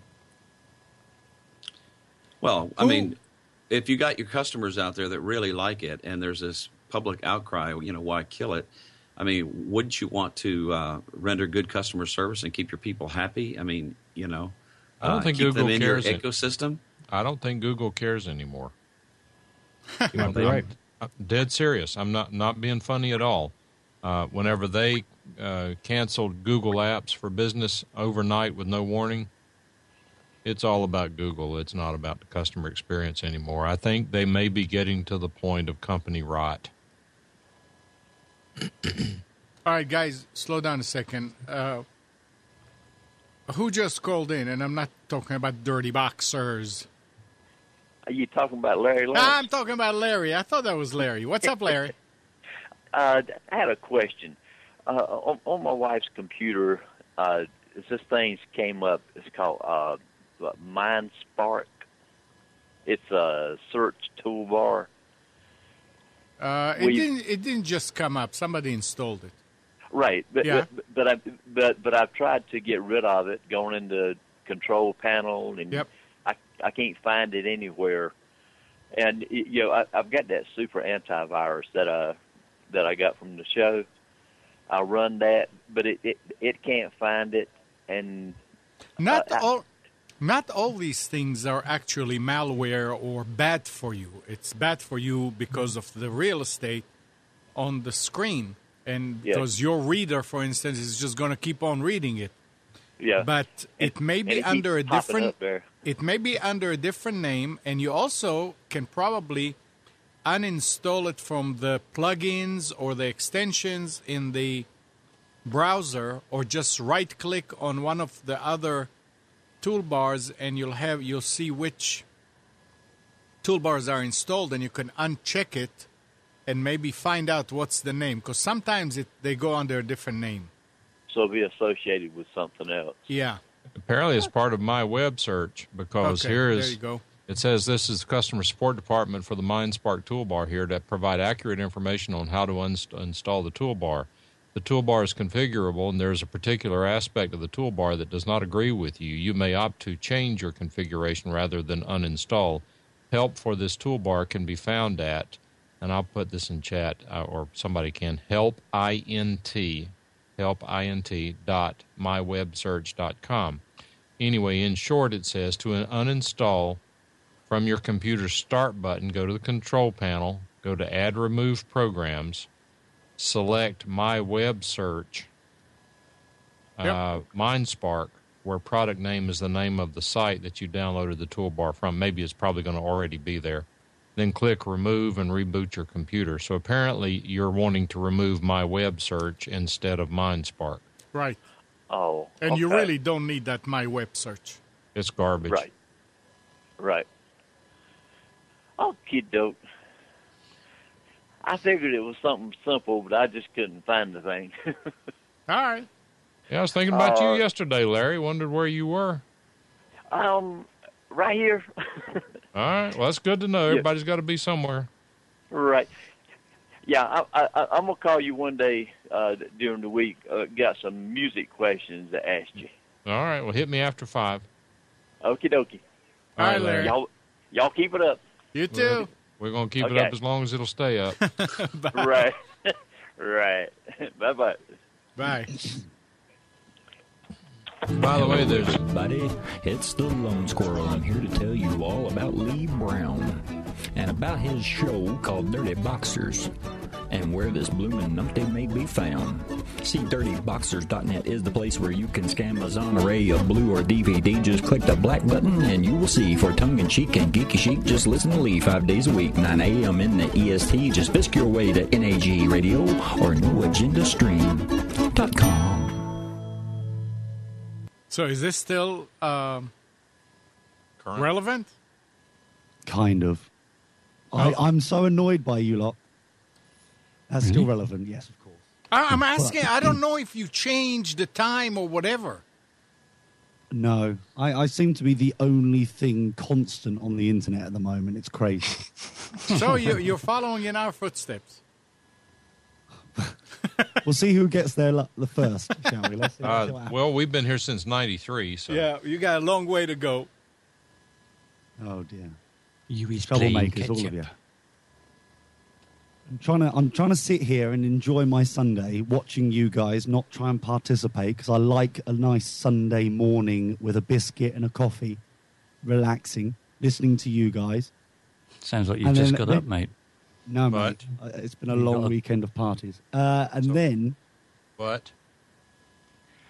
you get me irked, so I have to go into the chat room for no good reason and start ranting in there. And now you've got me on the phone. And what did we do? Everything wrong. All of it. What's wrong? No, what do you what- need to fix? What did we do to deserve this honor? Oh, don't you start sucking up. You know you're in a bad boy situation. Number one, Windows 8. Let's get this out of the way. Windows 8, Microsoft as a whole has realized, oh dear, everyone else seems to be doing very well on mobile devices, and we are rubbish. Even buying out Nokia just to be the only distributor via that way hasn't worked. So what we need to do is ruin everyone's experience to try and get as many apps as possible on the systems across the board. That's why you can't minimize apps, is because they're developed to be cross-platform, specifically like iOS apps or Android apps. It's a knee-jerk reaction. Did you say cross-platform there? Yes. Okay, Between by what platform, you mean platforms? Well, tablet Windows and Mobile, phone. Windows Tablet, Windows Desktop, or with the Metro, non-Metro theme. So I are just you... fidget standing on one waiting for a steam train. Doo, doo. Exactly. Wait a second. So are you actually defending the fact that, yeah, they should not be resizable? Well, in Microsoft's interests, they shouldn't be resizable purely for the basis they're trying to beef up their library, their app market for all the other devices. They're missing out on that. So if they specifically make apps specifically unresizable, they're then ready and open for your Windows Mobile. They're then ready and open for a tablet version of the new Windows operating system that may be coming on later on. And why will they not be ready if they were resizable? Well, that's their main goal, is it? You've got No, a desktop I'm saying- which can be resizable, but What- an app, they need to make it full screen so it can be on all the platforms that they are missing out on. No, you don't understand what I'm asking. Oh, Why would make them resizable prevent them from being cross-platform compatible? You should be able to resize them on any device. Use the what do you call it? The what they call it? When you go with your fingers and what's that act when you make it bigger? And zoom. Pinch and zoom, Paul. No, yeah. they have a word for it. Pinch and zoom. I think didn't Apple patent it? It's hyphenated. But I mean, why can't in the programming, what makes it not cross-platform compatible if you make it so it can be resized? Is that something that you know, or am I asking something that you can't answer? Can I answer that question with another question? Yes. Name one app on an iOS device or an Android device that you can change the size of it. Not minimize it, not like run it in the background and go to another app. I mean change the size of it. They're all standard size, full screen. I'm the wrong person to ask because I don't do much. There is no app that will do that. Thank you. That's the whole point of it. That's why there's a defined difference between an app on a Windows 8 device and an actual desktop application. That is because they're going, oh crap, knee-jerk reaction, we need to build up our app library. I mean, if I'm on a big monitor at a high resolution and I'm using Skype on Windows 8 or any app, and I'm talking to somebody and I say, wait, let me see this. And you want to kind of make it half screen and go to the other half screen and open your browser and look at that half to find something that you were looking for while still looking. You can't do that. Why? Exactly. Because you're using the app version, not the desktop version. I don't think that people have the option of, I mean, you can't go into Windows 8 and say, I want to use the photo viewer app or the photo viewer program. You have it's either here or there. It's not your option. You go and you download a program. Yeah, let's say you I can't remember which one I wanted to download, and I went ahead and I searched for it and I downloaded it, and it was an app. I mean, it wasn't a program. I did not choose an app. Let me hold on a second. Let me see. Who's this? Who's that keeps calling in? Who else do we have here online? Nobody. All right, never mind. Somebody keeps on calling in and not saying anything. All right, so I did not choose an app.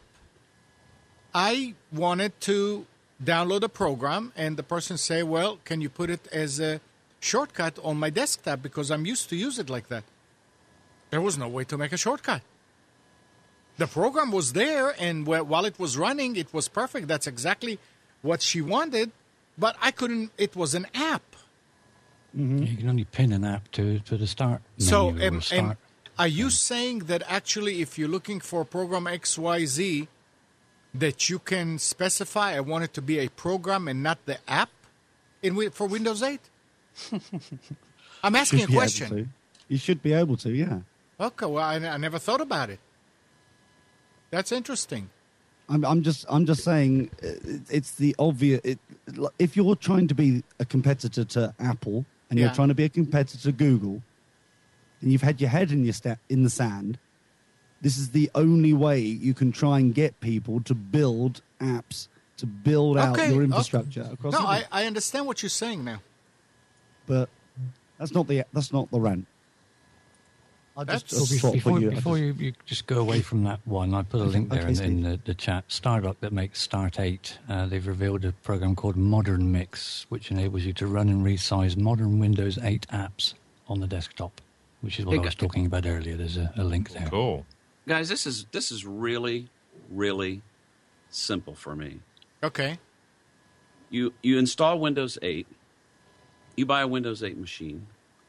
And you have all kind of software, you know. I got a bunch of them here on disk, you know, programs that I like. Right. You install them. It puts an icon on your desktop, just like it would on Windows 7. And it creates a little tile on the Metro interface. And I'm still going to call it that. If I click on the little tile on the Metro interface, like the Microsoft Word one, it opens up Word on my desktop just like normally. I can resize it. The only apps that you can't resize are the native Windows 8 apps. You could run Windows 8 and never install and go to the Windows 8 store and install apps. Now, there happen to be some that I like.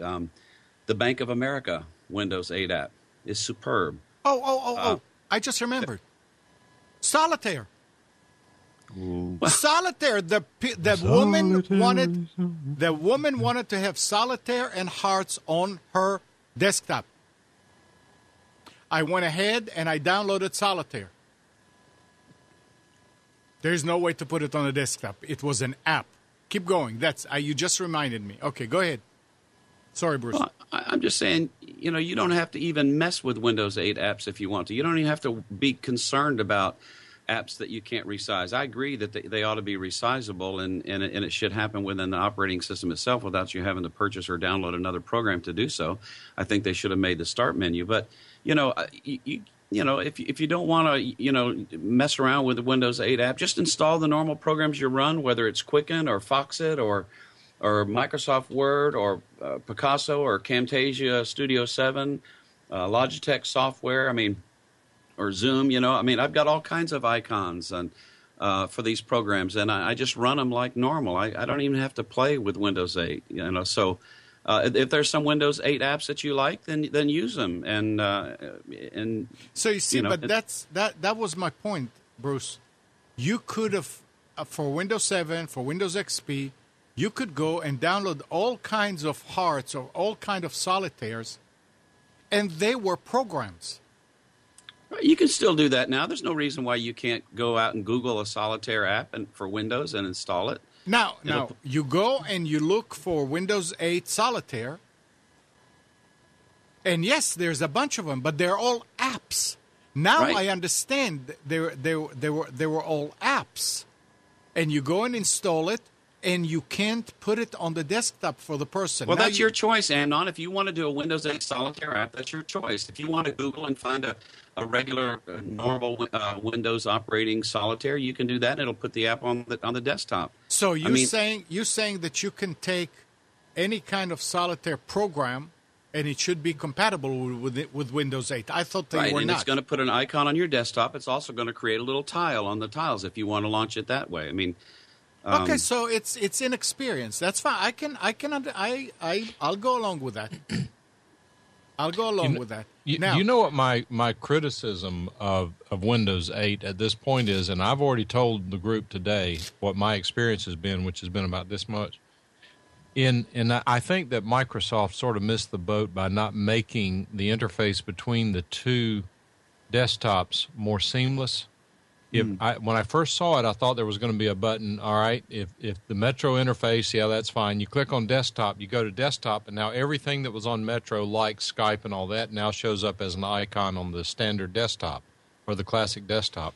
If that transition were a little more seamless, I don't think there would be as many complaints. Because think about it. If in fact the future is in touch screens, then Windows 8 is going to be very important for Windows users to be able to use their touchscreen monitors. It's going to be indispensable, right? I don't know. I can't answer that. The biggest downfall. Say again? I would say the biggest downfall of all of it is going back to the comment that you don't want an app full size on a screen that is 24 inches. The biggest downfall is that Windows is trying to whitewash the entire industry with the same product. Even Apple, looking at let's look at the frontier kind of. That's where it all started, really. The iPhone having two separate operating systems with the same core bits in the middle.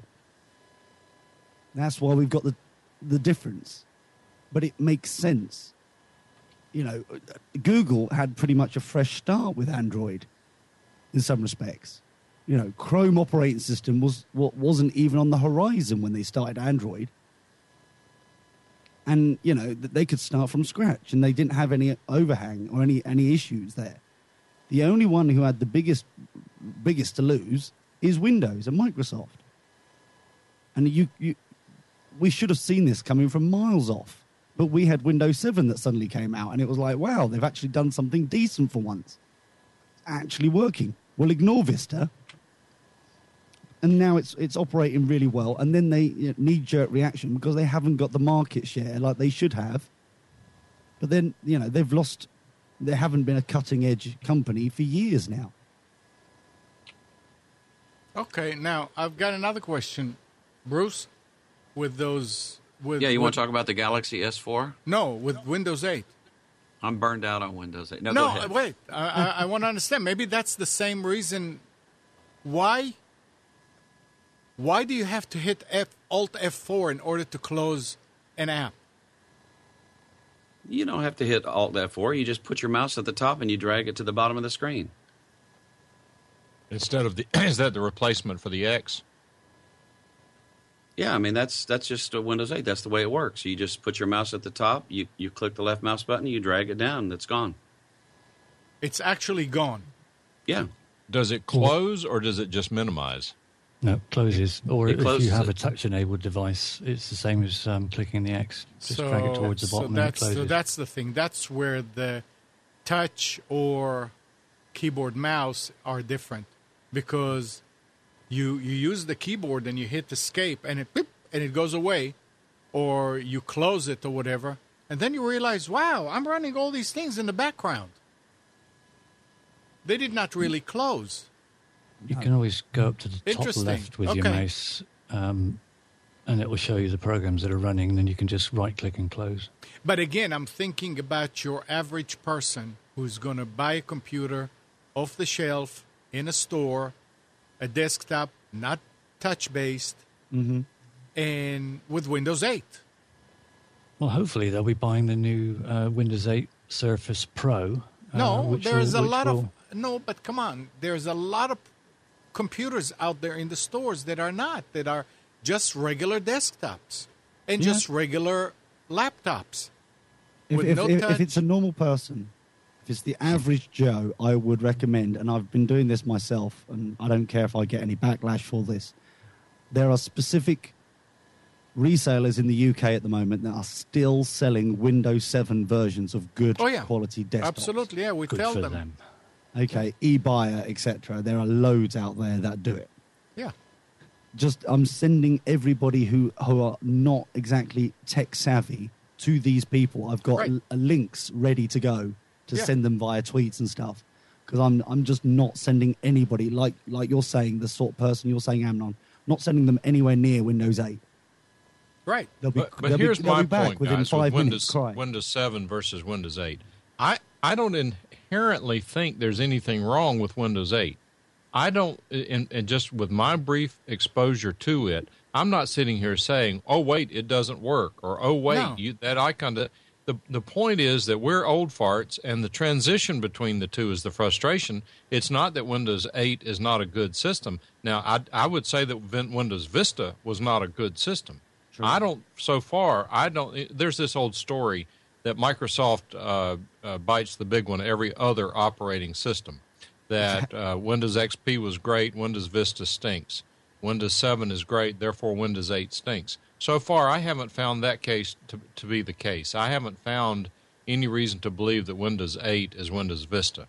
That being said, it's the complaints that I constantly hear, and including my own, are that it is very different and it has a learning curve associated with it. In the scheme of things, that's not necessarily bad. It's just different. If you don't want to make the transition, stick with Windows 7. But eventually, things, I suspect, and this is the discussion, Bruce, that we had with the guy from Microsoft, the discussion, in my opinion, that the operating systems are going to gravitate towards what Windows 8 is shooting for. So you learn it now, you learn it later. Yeah. Hey, we're all geeks. Every time we've installed Windows XP or Windows 7 on a new machine or whatever, we get this thing, the option to take a tour, right? Well, we don't take those tours because we know how it works. Right. Somebody goes and buys a new Windows 8 machine. They get that option to take the tour. That little tour takes them through, tells them, okay, this is how you close it. You swipe down with the gesture, either with your mouse or with your finger, and you got to do your due diligence when you get a new PC. So if somebody gets a Windows 8 machine and they're expecting it to act just like Windows 7 and they skip the tutorial to see how it works, shame on them. That's the way it works. Andrew Zarian bought his wife a new computer, had Windows 8 on it. She started using it, never asked a question. Didn't, wait a minute, Andrew, where's the start? Nothing, everything was fine, worked just fine for her. He bought a new one for his father, and his father made him take off Windows 8 and put Windows 7 back because he couldn't figure out how to use it. Yeah. Same operating system, just two different personalities. Was the machine that he bought his wife touch? No. It's all a comfort zone thing, I think, to a lot of it, isn't it? We don't like So change. what about the Galaxy S4? What do you think? I understand that the 8 cores. tech keynotes 8 cores. presentation, High All right, resolution. Bruce, tell us about the Galaxy S4. 35-minute battery life. No, it's got a 2,600 milliamp battery. It's going to have great battery life, But no, I was just looking for a gear change. All right, go ahead. I have a 5-speed Saturn Ion, so I'm used to pushing in the clutch. And nothing wrong with that. No, well, I will say this: Samsung's presentation at Radio City Music Hall was cheesy and lame, as far as I'm concerned. The hardware, it looks like a really awesome phone, and but there's going to be some really great deals on Galaxy S3s and even good deals on Note 2s out there when this S4 comes out. So if you had ever thought about getting a Note 2, and to me, having this quad-core processor on Note 2, I have no, this is still a great device and will be a great device for some time to come. But did any of you see that presentation at Radio City Music Hall? They did this Broadway. Come on. Mike, is that you? Mike. Yeah. Hey, Bruce. How you doing, man? You know my number. Wait till the Samsung Galaxy Note 8 comes out. I've got the 9 right here. That's the demo model. At least it keeps your face warm. Well, one side of it anyway. Just remember to switch halfway through the conversation. No, this is the Kindle HD, and it's taking me a while to get used to it. I'm not a tablet person. And this is a different tablet. It's not intended to be a Nexus or whatever, but I'm really getting used to it, and I'm getting more impressed with it every day. I read my first book on it, and it's different, but it's coming around.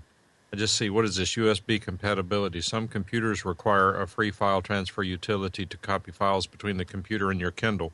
If you need this utility, open your computer's browser and navigate to Kindle support downloads. Okay, I have to look at that. Anyway, it worked fine. I was able to move things back and forth. But I'm getting into this, and particularly the Amazon thing, but I didn't mean to derail that. Your conversation, Bruce. Go back. We can come back to the Kindle at any time.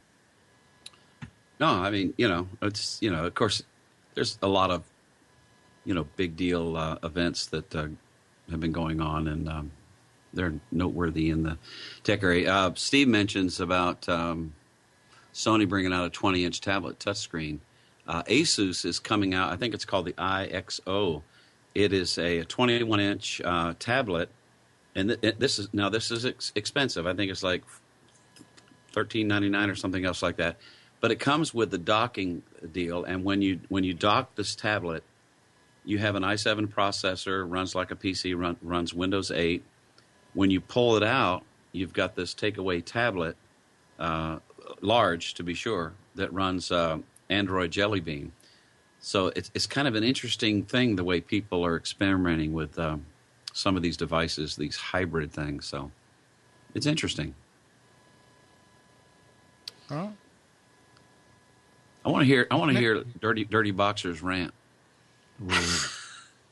I hope Nick's ready because it's his fault. Obviously, you were talking about Google Reader and it closing. And Nick said something beautiful. And it was something along the lines of, well, they haven't monetized it. They haven't put ads there, blah, blah, blah, blah, blah. Everyone together, including Bruce, because he's practically a saint, but I know him. He's a devil, really. Right. Put your hands up if you actually have some form of ad blocker plugin for your browser. Come on, people. Don't be shy. Because we're all doing it. And this is the big rant that I've been going on for a while, and it's the fact that as a user of the internet, it makes sense to have an ad blocker, especially if you go to YouTube now. It's just constantly every other video as an ad pre-roll. everywhere you go is constantly trying to get as many 0 point something cents for all their ads. But the internet, as a content creator, it's almost in a situation where the user wants more than free content. Right. And it is unfair for a content creator purely on the basis you're not able to, get your money back. They want the content free, plus it's costing you to do that. And no matter how you try to get your money back, try and ensure that you've got an ad there or whatever, some horrid little sod has brought out an ad blocker, and so no one can do it. So what is the option? There is no other option. I'm shocked that Reddit is still working, because their primary market are all the geeks, including Bruce, you devil, who've got an ad blocker installed. So what is the answer? This is something that I haven't actually found the holy grail solution, but it would be nice to actually have that discussion, because it is something that we've got to, like Windows 8 and their knee-jerk app thing, we've got to get, as consumers and content creators on the internet, is something that we've got to bite the bullet at some point and have an open, frank discussion about it. I agree. Forgive me, Boxer, for I have sinned. Are you selling any indulgences today? Can you grant me absolution? Yes, I am currently selling TV licenses for Americans. No, you bring up a really, really good point. Wow. Hey, Nick. Thank you. Nick. He's asleep. Oh, he's asleep. Oh. Well, I mean, on that line of thought, keep it. It's a Destructoid, one of the few remaining bastions of independent game journalism online, wonders what to do now that nearly 50% of the users run ad blockers. Yes. I mean, there's a lot of things that are running online, or you download and use them, and they have ads. And that's why you get them for free. And if people are, like you said, if people are using ad blockers, the advertisers are not paying for advertising, the vendor cannot provide these things for free.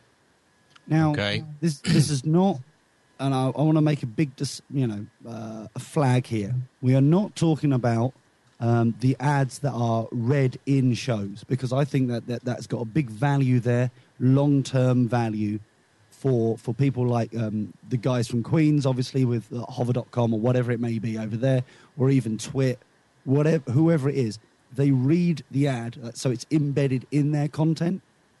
That's got value there, and I'm not talking about that. I'm talking about mainly areas that you can skip the ad, the pre-rolls, the ads embedded on websites, etc.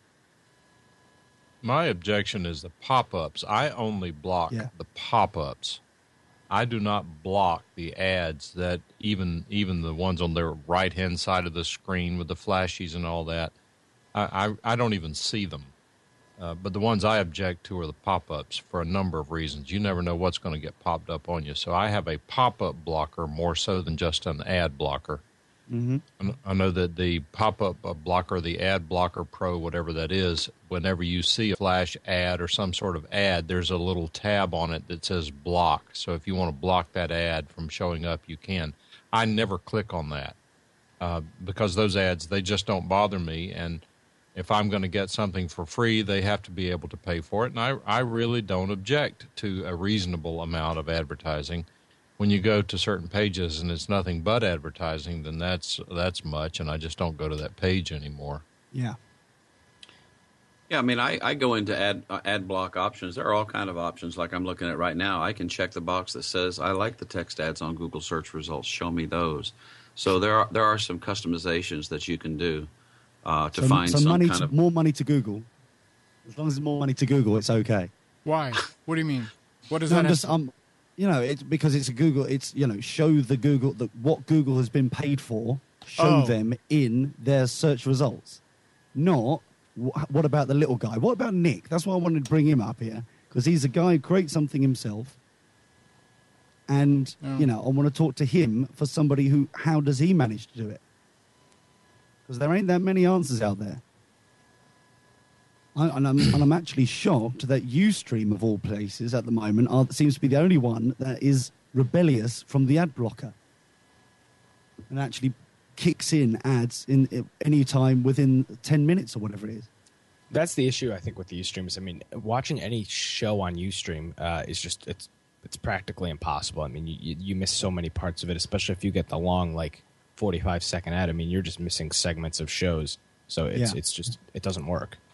But that's the only platform that I can actually, even if it's annoying as hell, right? We all know it is.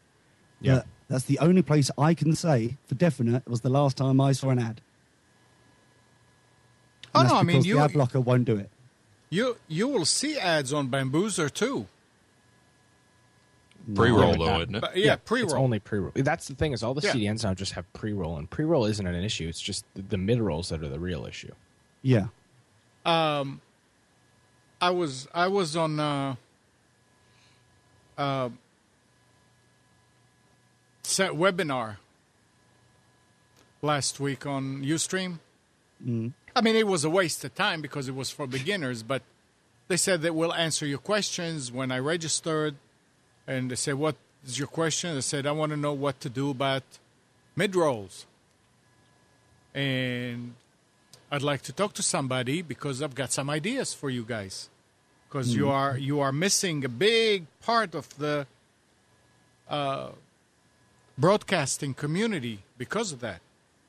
Do you think I mentioned again and again in the chat, nobody from there even acknowledged it. They're not going to. Yeah, I know. See, for me, what I do is slightly different to what Nick does and what you guys do. I'm running still to a slightly conventional broadcast clock. So at 20 past the hour, 22 the hour, at the top of the hour, I'm going to a break of some kind, shape or form. Mm-hmm. Now, if I can have a bladder. I do. I'm so sorry. I should install guttering, but I just haven't had the time. Yes. The thing is, or a bag, one of the two. The thing is, Yeah, there you go. the thing is, I would prefer to have a dialogue with Ustream and go, okay, I would like for you to specifically put your ads here and here and here, because then at least you get paid and it's not interfering with the content of people, and people will be willing to sit through them because you're not interrupting the main content, the main reason they're there. But because of long-form shows like yourself, guys, and, Nick, to some extent, there is no conventional break. So they've got to have that hard line. They're just going to pump straight in. I think I can accurately speak, and this is just my supposition, but I think I can accurately speak for Ustream management by saying that if you were to get them in a forum where they had to answer your question, they would say, well, quite candidly, Lee and Amnon, if we want your opinion, we'll call you. Yeah. Yeah. The unfortunate thing is advertising, and it has done for many, many years, pays for virtually everything these days, doesn't it? So we're bombarded with it from every avenue, whether it's audibly or visually or tactile, whatever. And I can't see there's going to be anything else that is going to replace it or even come close to knocking it off of its spot or even taking a small percentage from it. You see, what I've decided to do now, Steve, is actually start a TV license for Americans. If they want to see the video version of my show, they pay a TV license. There's a video version? Yeah, you see. What on earth has the general public done to deserve that? I know. It's just me and, in my, I think it was my Madonna outfit on Friday. It was a very exciting time. Good grief. Well, I haven't been to listen or thank goodness, watch for quite some time now. So I'm glad I've missed it, to be honest. Wow. Wow. Very disappointing. You won't want to know about Monday then. Just the mere vision in my mind now is enough to send me into a nervous breakdown.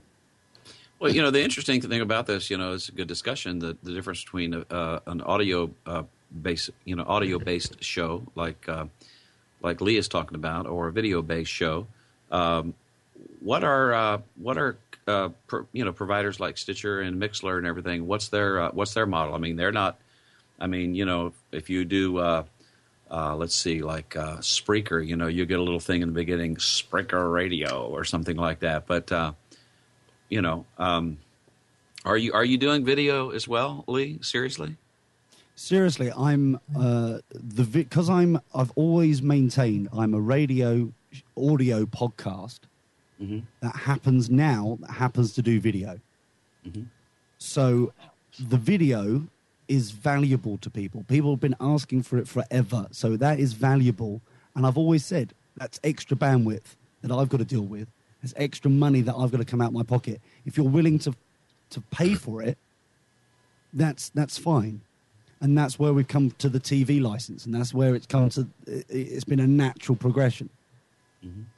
That's how I've been able to, thankfully, have a discussion and a rapport with my audience to actually have to go to this point.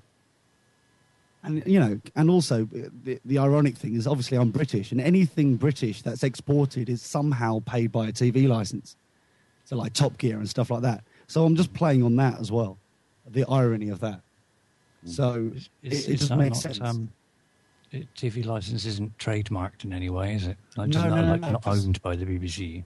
No, because if you actually Google TV license and Wikipedia comes up, there's loads of them. We just know the British one. There's Well, like yes, one in unfortunately, because we're here. Amsterdam and stuff. Yeah, I know. but Amsterdam? Well, that's all right. You get Amsterdam crack has and smoky stuff there, don't you? I So know. And Amsterdam's TV okay. license. Yeah, I know. Well, I'll have to drop across. I must admit, I do subscribe to your RSS feed, and I get my reader feeds. By the way, we were mentioning that earlier with Google shutting down its reader. I get mine from the Opera browser. It has a feed reader built into it, and it's extremely good.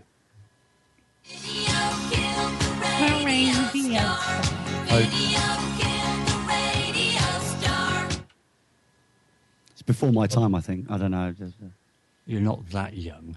That was the first song that MTV played, because when MTV hit with music videos, supposedly that was going to be the death of radio. So I'm very distracted by Bruce dancing for a second. Sorry, Mike, you were saying. I was finger dancing. I just couldn't look away. I was just distracted. I made the Final Four in the Daddy-Daughter Dance-Off competition last month. Oh, well done. How many had entered? Or should I not ask that? How many had entered, or should I not ask that? Oh, there were about 150 that started. Really? Wow. Yeah. Blimey. Half of them in wheelchairs. If there's only 5, I would go, well, yeah, not so bad then, I suppose. At least you went last. But, yeah, it's over 100. Good for you. That's cool. 919-518-9773, Computers 2K Voice on Skype. Go ahead. I was actually going to ask, who actually won, but maybe it's a bad subject. Won what? The final. Won the dance-off. I'm interested in the dance-off. I'm sorry. Well, they just had 4, the Final Four, and we all got a Starbucks gift card. They didn't rank us after that, but. Oh, that's right, Steve. There's no losers in America, are there? No. Yeah. I wouldn't say that. The highlight was when I took my suit coat off and started swinging it around my head, and then threw it into the audience, and everybody hollered and screamed. Uh-oh. Or ran away. One of the two. I don't know. Saying that reminds me of Greece and Greece's Lord and all that. We got a chat show over here in England, and Olivia Newton-John was on. Apparently, she hasn't done anything in the public eye as such from her Greece days. 30 years it's been since she actually was performing in the United Kingdom. And boy, has she changed. Bad or good? Work done. Oh, she's had work done. She looks like she's constantly smiling now. So she's had facial work done. But, yeah, I mean, she still looks pretty good, and she's still pretty trim figure-wise. But it really is depressing when you think, my God, that was 30 years ago, was it? Oh, she's 64 years old. If I look as smooth as she does with no, never mind, I'm not going there. No. Just best not. Some people are trying to eat, mate. It's not good. It's lunchtime for some people. Exactly. Well, I don't know. It's interesting that we've had this discussion about, getting paid somehow, or covering the costs, I should say. And none of us can come up with an answer. I think the way, there's got to be a way, and I think the way you do it, whereby you put your selected ads in at the time that's suitable to you, doesn't break away from or doesn't distract the audience that you've got when they're put in randomly whenever the provider of the service says. Then that's not going to help anybody, including them, because people will get fed up and turn off. What they should do is say, yeah, okay, you can have this free hour slot. You'll automatically get adverts put in, for instance, as you said, at 20 minutes, 40 minutes, and then on the hour. Exactly. Then fine, you can gear yourself towards that and say, well, look, there'll be an advert coming up in a minute. So you can then prepare and get it all organised and timed for that. Absolutely. But just to put it in willy-nilly, it's ludicrous, absolutely stupid. They're cutting nose off to spite their own face. Steve, that is exactly how it was at the radio station. Well, yeah, exactly. We had a clock. There was an ad slot. Yeah. And you don't put it in halfway through a record. You put it between the records. Right. So And once it again, was- Steve, there's I'm the sure final you're saying four something shot, good. guys. So I'm distracted by Bruce dancing again. Yeah. I'm so sorry. That's the final 4 shot there. You Oh, like dear. that little Saturday Night Fever move there? It's definitely something, all right. That's before the coat came off. Oh dear, it gets worse. Oh my god. Next photo, please. Next photo. Slideshow. Holiday snaps. Oh, you guys are a hoot. He's going to cry when he leaves. But yeah, I just it's a situation that there is no right answers right now. If anything, we could have a discussion like internet broadcasters. There could be an answer that we can come up with that you can roll out. Well, the thing is, it's very easy for us to sit here and say what would be nice and why won't they do this, why won't they do that, which is absolutely pointless. If they're not going to listen, as Mike said earlier, Ustream would just go, meh. I mean, if they want us to be quote-unquote broadcasters, which is what we do, let us be broadcasters. I don't see any reason why they couldn't give you in the in the dashboard, a button that you can click that will start playing ads. And you can take as long a break as you want. You click it, it plays ads. And when you're done, you click it and it stops. And you can say, you tell me how many ads I have to play an hour. And I'll either play it at once or play it in 2 times, but I will fulfill what you want me to do. Mike would know this. There's a company that does. I'm sure Mike would because he knows everything. He's a clever boy. It's true. It's a fact. Oh well, okay. They're in your control panel of broadcasting sound-wise. It's streaming audio. In their dashboard, there has a ticking clock going down, and you can push a big red button. I think, is it Mixer or something like that, where you have to push the button at some point to have the ad. It was. I know what you're talking about. It was either Spreaker or that's it, something like that. It's one of those services where it says that you have 15 minutes to press this button to play the ad. Warning, if you don't press this button within 15 minutes, we're going to play it for you. Good. Yeah, exactly. And that makes sense, but 15 is a bit too short. 20 minutes. I agree. Every 30 minutes, or at least even once an hour. Yeah, but it didn't come up every 15 minutes. Yes, it does. Yes. Oh. It's on a ticking clock. That's the thing. It's too short, I think, for any valuable content to be had. But at least they're But at least about it. yeah, that is fine because it gives you the option to plan your show and okay, now we need to stop and run it. Mm-hmm. Yeah. Every 15 minutes means you can do it every 30 minutes because if you can do it in the beginning of the first one and the end of the other one, and you have half an hour. Yeah. And that'll be easier to do, yeah. Yeah. That was good. I thought that was a very interesting, different, honest business model that made sense and was at least flexible to shoving it down people's throats. It's not. It's you know what? I would have no problem with them shoving it down our throats if they buffered what we said and they started playing it again from where they broke off when they come back. Yeah, that's that's the whole solution to it, is make it so that, like you said, Amnon, that the video keeps playing, because when those ads do go off every 15 minutes, you're just missing valuable parts of a show. Yeah. It's got to be selectable, so you can say, well, look, you're not going to miss anything, but here's the ad break. Yeah. What have you come to the conclusion as, Nick, at the moment for your Radar Gamer? Solution for dealing with ads? Well, at least trying to cover your costs for doing the show. There is really no... I haven't found a solution. Okay. I think it's hard. I don't really think that there is... I don't think that there's a set in its stone solution for trying to cover costs for it. Mm.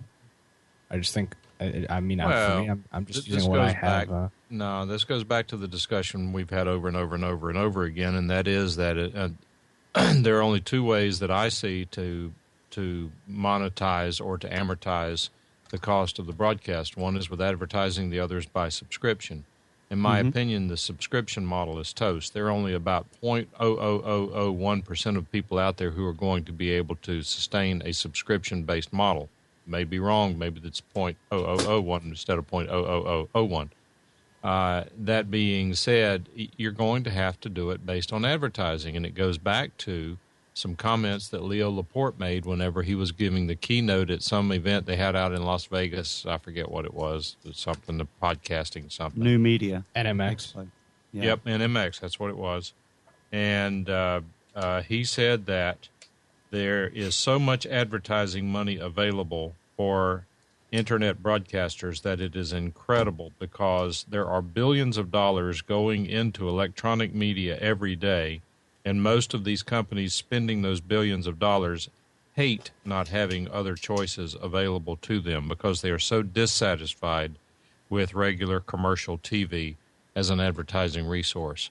But all that has to be said, and the part that he did not elaborate on that he knows is true, and that is that if your show doesn't have a lot of listeners, viewers, downloaders, you're not going to be able to get results for the advertiser, and you're not going to be able to sustain an advertising-based model. People have to be able to see results. Yeah, and that's the thing is so then the second part of that question that Lee asked would be, so then how are you sufficiently build an audience? Because if like you said, if you don't have an audience, then you don't have advertisers, and if you don't have advertisers, then you're not covering your costs.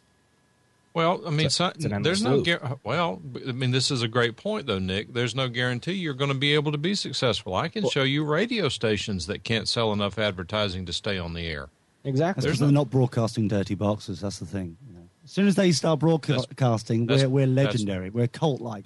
That's probably the problem. I mean, once they start broadcasting it, I mean, they have to actually put in a window with a little hole in it to sign up to have advertisers come up to give them the money in cash to buy advertising just on a Dirty Boxer show. But for some reason, not every radio station is able to see that. But that radio, that we all know, is just an iTunes playlist now, most of it. So, listen, you say that funny, but it's a fact. I mean, most radio stations are an IBM, Dell server-based computer. It's all they are. Mm-hmm. So, you know, they've shot themselves in the foot advertising-wise. Well, I don't know. I mean, most radio stations out there, they're still dealing in billions of dollars. I don't know that they've shot themselves in the foot. I don't know what the future of my background is in radio. I don't know what the future of radio is. You keep thinking it's going to die, and then it's still there. I mean, we look back at the financial crisis that happened in this country primarily in 2008 because people kept saying we can't sustain, things are going wrong. And then all of a sudden, boom, over a matter of about a 3-month period, we went down the toilet with a fast flush. People keep predicting the demise of the broadcasting industry because of the fragmentation, because of the inability of the radio stations to deliver results. You keep hearing that, but then it really doesn't happen. So who knows what the future holds? No one. I do. Ooh. Yep. Dirty Boxers will replace Leo Laporte. Well, that's a given. Yes. Tell us something we don't know, Mike. Jeez, come on. Well, they said they didn't know. I had to remind them, Lee. Okay, that's understandable. That's okay. That's all right, mate. Radar, don't forget Radar. You know, Nick and his show. Well, Nick is going to become independently wealthy because of something else he has done. No, that's a given. Okay. So Independently. Something to look forward to. yes, Nick has created a. Do we tell this, Nick? Yeah, go ahead. You go. So I bought a Roku last week, and I was asked by a fellow internet broadcaster to pick up a Roku and see what I could do with it. And I picked up a Roku, and I managed to develop live streaming apps for internet broadcasters that incorporate live video and RSS feeds for the Roku. Cool. So how much does it cost? So discounted for friends. See, the Leo paid $6,000 for his, and he's going to do his. No, we don't know that. But another internet broadcaster was quoted around $6,000 to make one, and let's just say it's a fraction of a fraction of a fraction of that cost. So he's going to do his for $5,900. Yeah, just about that. Actually, a little bit more, maybe. I think closer to $5,950 is better. It's got to be cheaper. You know, a lot of this goes back to the why, which is huge. I mean, why do we do what we do? Why are we doing this right now? And, I think back to, years ago, 10 years ago, 15 years ago, when computer user groups were really popular, and some still are. And some of those groups, it took a lot of work. I mean, you had officers, you had treasurers, and, and there wasn't a real financial thing. I mean, a lot of volunteers, people copying floppies and all that stuff, if you can remember that day. And some of us, that's why they talk a lot about podcasting your passion. And if you're passionate and you happen to do really well and you get a lot of listeners, there may be an opportunity for you to leverage that with some advertising and stuff like that. But, to me, you got to go back to the why. And, why I do this? Because it's fun. Because I get to interact with Dirty Boxers and Nick and Mike and Spence and Steve and even Amnon. I mean, this is 3 hours. I mean, time is life. We do this, and this is not a complaint or anything, but I've given you, and Mike has given you, and Amnon has given you, and Spence and anybody else who participates 3 hours of our lives. We've shared that together. It's gone. It's we've invested it, and so. It's the why we do what we do that's so incredibly important. But I was thinking about this the other day as well. Is that on average, Dirty Box's show, including the post show and everything else we muck around with, you're looking at 18 hours a week of just tomfoolery. That's a full-time job. It is a full-time job. It is all about enjoying it, and if at the end of the day you sort of think, right, why am I doing this, or this isn't as much fun anymore, or blimey, it's turning into a heck of a lot of work. Yeah, why bother doing it? I think what makes the show what it is because we're all reasonably easygoing. There's nobody too far up their own backside, shall I say, without putting it too bluntly. And we're all, we like interacting with each other. We like passing on information and helping others. And it just, it's just like a group of friends sat around a coffee table having a cup of coffee, chatting about what's happened that week. Exactly. And I'm not saying that hasn't got its own value and its own, warmth and stuff. I'm not saying that at all. But even if you put it down, that you've got Mike and Bruce and Amnon, who, they've got their own electricity bills, internet connections, and all that kind of stuff, which, are, stuff that you would be paying anyway. Right. But that's still an expense for doing the show. This is what I'm saying. It's just at least covering the costs of doing the show. I don't know that you can actually cover the cost. You may be able to make a little money, but I don't know about covering the cost. I agree with you. I think that's what we were talking about before. But how can you cover the cost? Okay, but hang on a second. So this is where amortization comes into play, Lee, where a lot of guys here in the U.S. are doing. This is some that I'm becoming aware of, and to some extent Amnon does. And that is once you have your studio and your setup and the knowledge and the expertise, you can then charge people to produce their shows for them, whether it's in your studio or whether you just do the switching for that. And those funds go to amortize the cost of your investment in your setup as well. And I know of a guy, I can't remember his name right now. He's a nice guy. He and I had a long talk one night.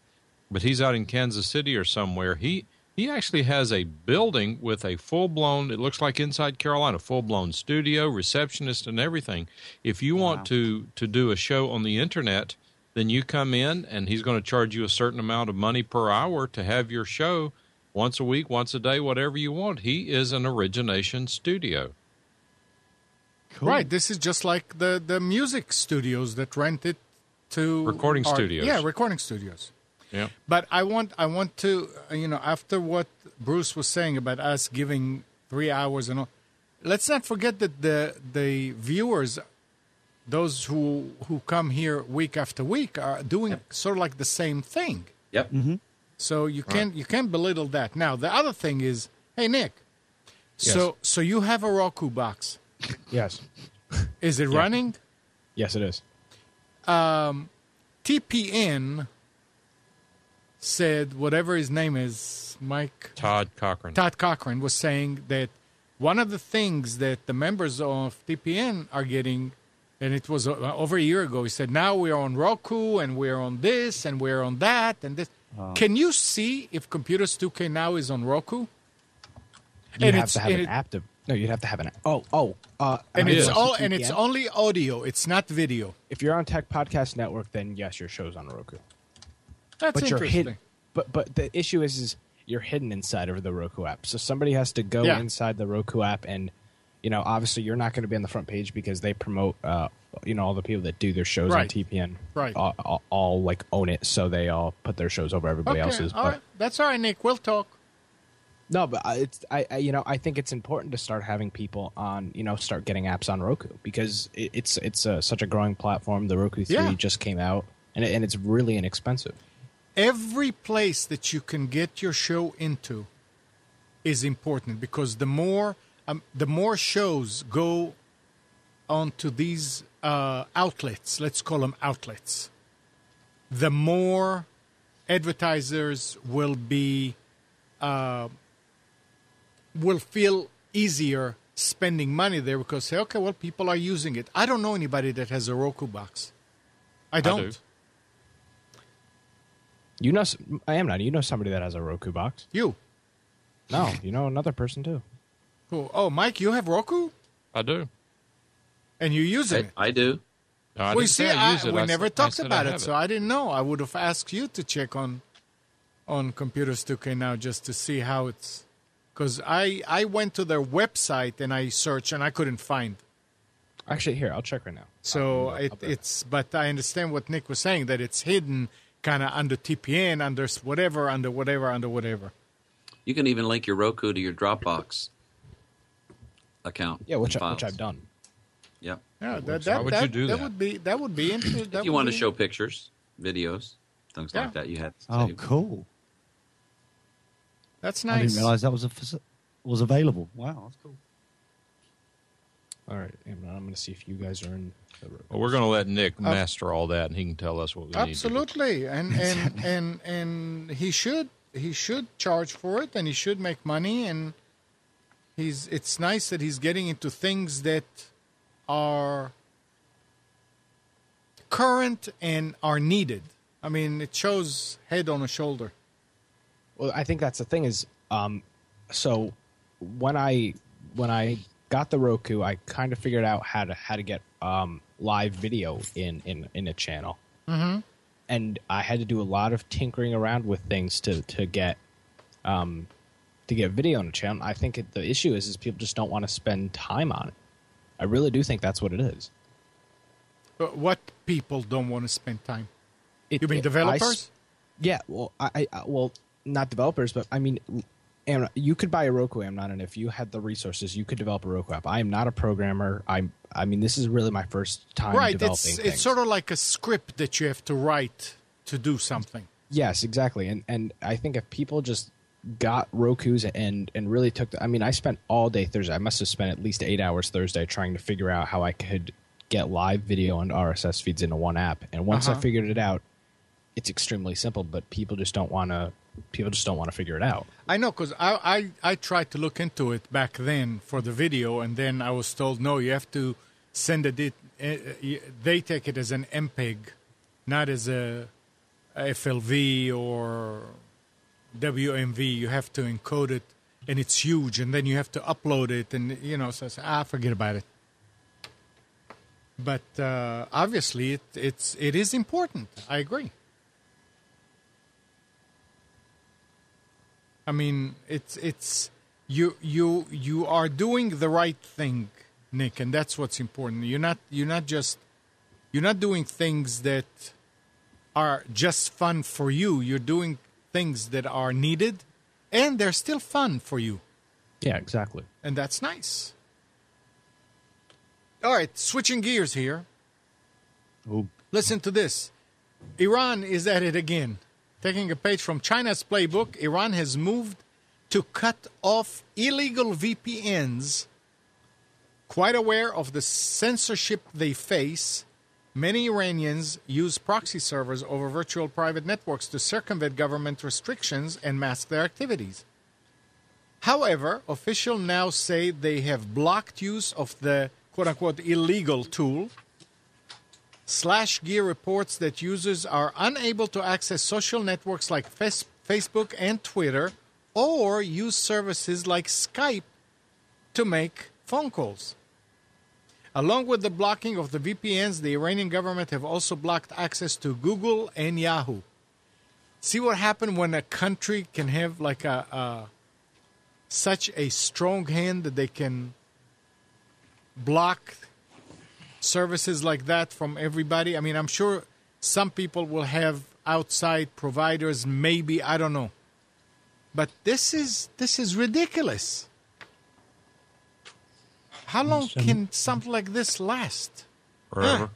Is them telling you what you can and can't do at what time they're telling you can and can't do it. On that one, by the way, if there is anyone listening from that location, you can still use hidemyass.com because they've changed their ports so that the ports that they were blocked no longer are I thought it was hide my arse. It was hidemyass.com, yes. But I mean, that's all they'll do is they'll just keep. It's a whack-a-mole thing. They'll change ports. Those ports will be blocked. They'll change more ports, and that's all it is. Hidemyass.com, yes. Well. One of the free VPNs, and I think you can also pay for a VPN. N, not M. When I say M, I meant N, not N.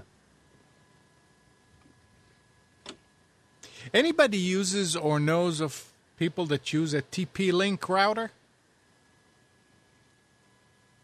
No. I've got a TP-Link switch box. TP-Link routers. That's a brand name. Yeah, it's a brand name. TP-Link. I've got a And switch it says box that Polish security researchers have found a backdoor in TP-Link routers, allowing an attacker not only to gain root access, but also to knock down the router via CSRF attack remotely. So if anybody that's in the chat or anybody, if you know, if your company is using TP-Link, let them know about this. Because a lot of them probably don't know it because the company did not respond yet for anything. Yeah, so if your company's a little bit cheap and doesn't usually buy the expensive stuff like Cisco or Netgear or something, then chances are they're buying the TP-Link. A friend of mine had an interesting problem happen. In fact, this is really funny because this guy is just an absolutely fabulous electronics design engineer. He even does FPGAs, Joe. And he called me. He said, I just had a really strange thing go wrong on my computer. He says it is when the computer started flashing that the internet the network connectivity is dropping and picking up, dropping and picking up.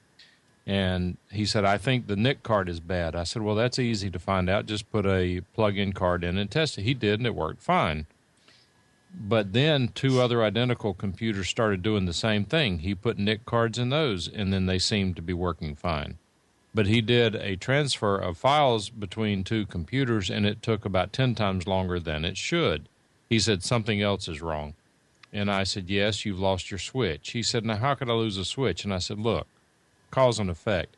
If you had 3 devices connected to one device go out at the same time, it's the one device, not the 3 devices. Bottom line is he went over and bought a new switch, a new 16-port Netgear gigabit switch, brought it back, hooked it up, everything was fine. And when he did his file transfer, then it worked very well. He noticed that the old switch was very, very hot. The new one was very cool, like it was supposed to be. He put the switch in, everything was fine. Then he noticed that the Netgear switch apparently has a lifetime warranty on it. You need to do some little basic troubleshooting. Whenever you have 3 things connected to one thing, if all 3 go out at the same time, it's the one, not the 3. Yeah. And he knows better. He just wasn't thinking. And he said, well, I don't understand, because if I plug my laptop in, everything's fine. I said, you know, like better than anyone, that you can design a circuit that is right on the edge.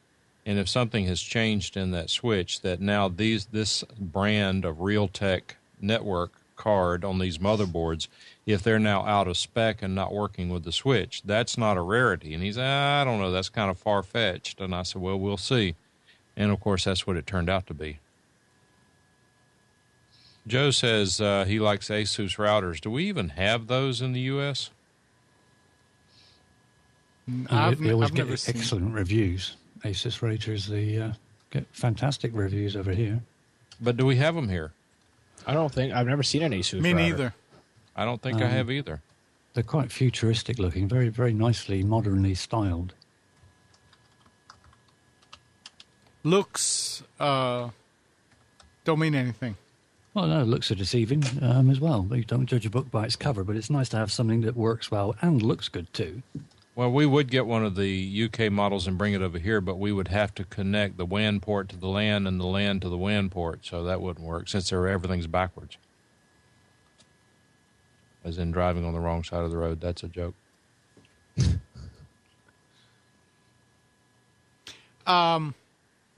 Bruce is going to have to leave at noon. At noon. So if Bruce has anything to say, we need to give him the stage before he leaves.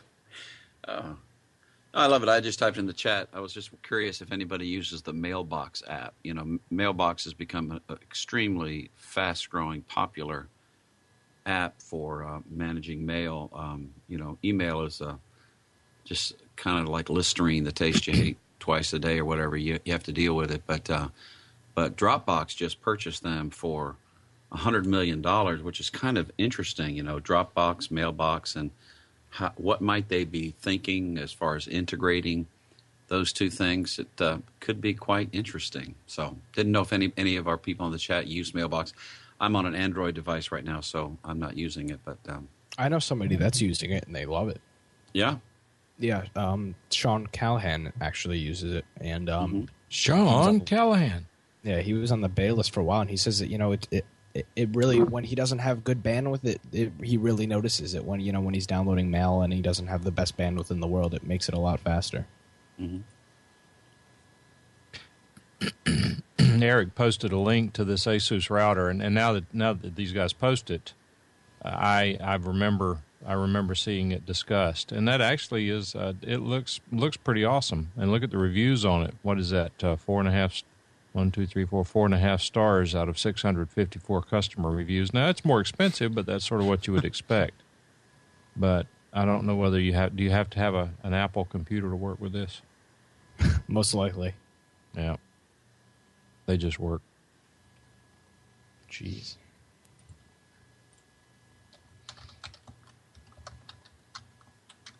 That's a good looking router, and I've thought several times about buying an upgraded router, because my experience has been that you really do have to replace your router about every 2 to 3 years.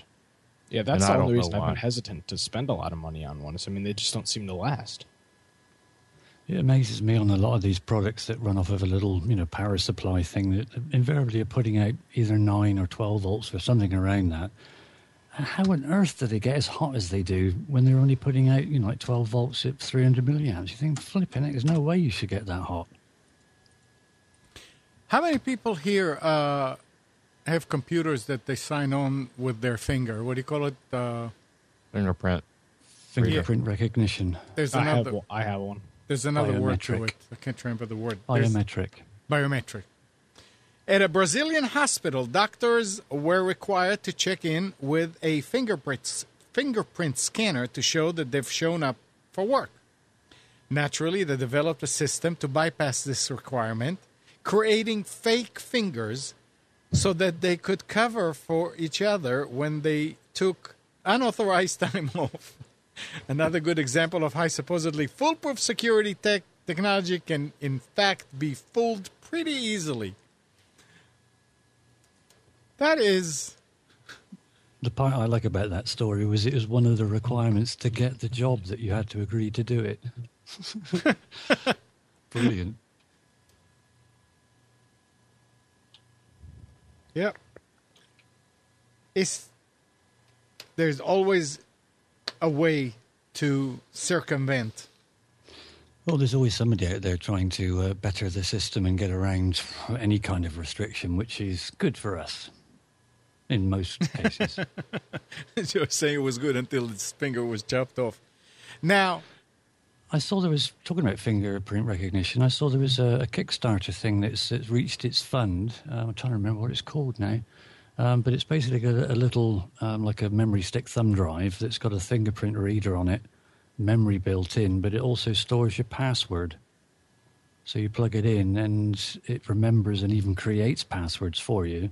And it's all self-contained in this little sort of memory stick thumb drive thing. I think it originally was going to be 2 gigabytes, but they've reached their goal and it's now up to 8 gigabytes. And I think if they reach the next tier goal that they've put in place, because it's already reached that again, it's going to be 16 gigabytes of storage. But it does look like quite an interesting device that will work on Macs or PCs, but as an all-in-one sort of security device. And it gets around the problem, as Joe mentioned, if it is fingerprint reader, they chop your finger off. Yeah, if it's important enough. Yeah. Yeah, but it also has a tap facility, so you can swipe your finger and then tap in a certain way, or swipe it in a certain way on the screen, because it's got an AMLOED something screen. So it's got like 2 levels of security. It's got your fingerprint scan, so fine, they can chop your finger off. But if they don't know how to do the secret tap, I'll see if I can find a link to it. But I thought it was quite interesting.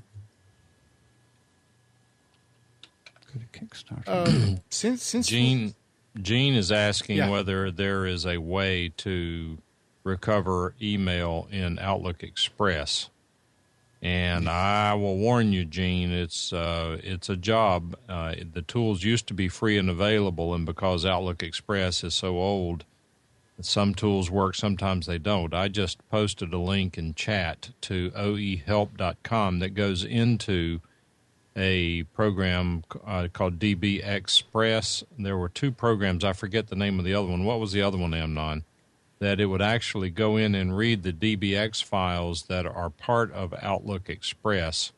Outlook Express used a really funky indexing system, and if you're not careful, you'll wipe out everything. So if you start using the information on oehelp.com to find your deleted email, you need to make sure that you close Outlook Express, make a full backup of the folder that has all of your DBX files in it, and then try doing the recovery on the copy, not on the original folder.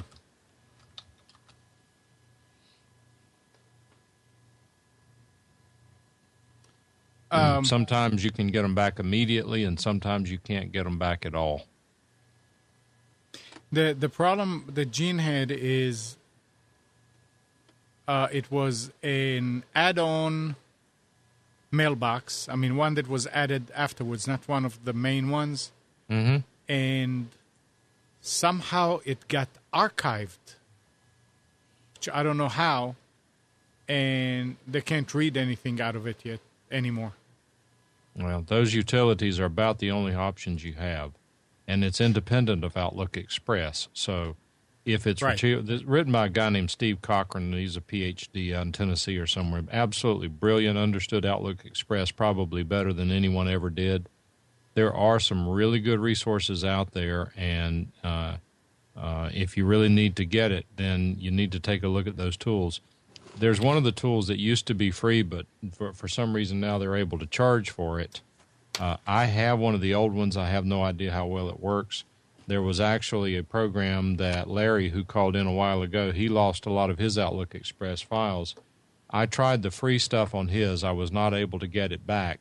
I actually talked with Steve Cochran, the guy who wrote it, and asked him if the purchased program would likely have any better result, and he said it's probably less than 50-50. There had been some cases where it worked where the free one did not, but he said, I cannot tell you to go buy it because it will work.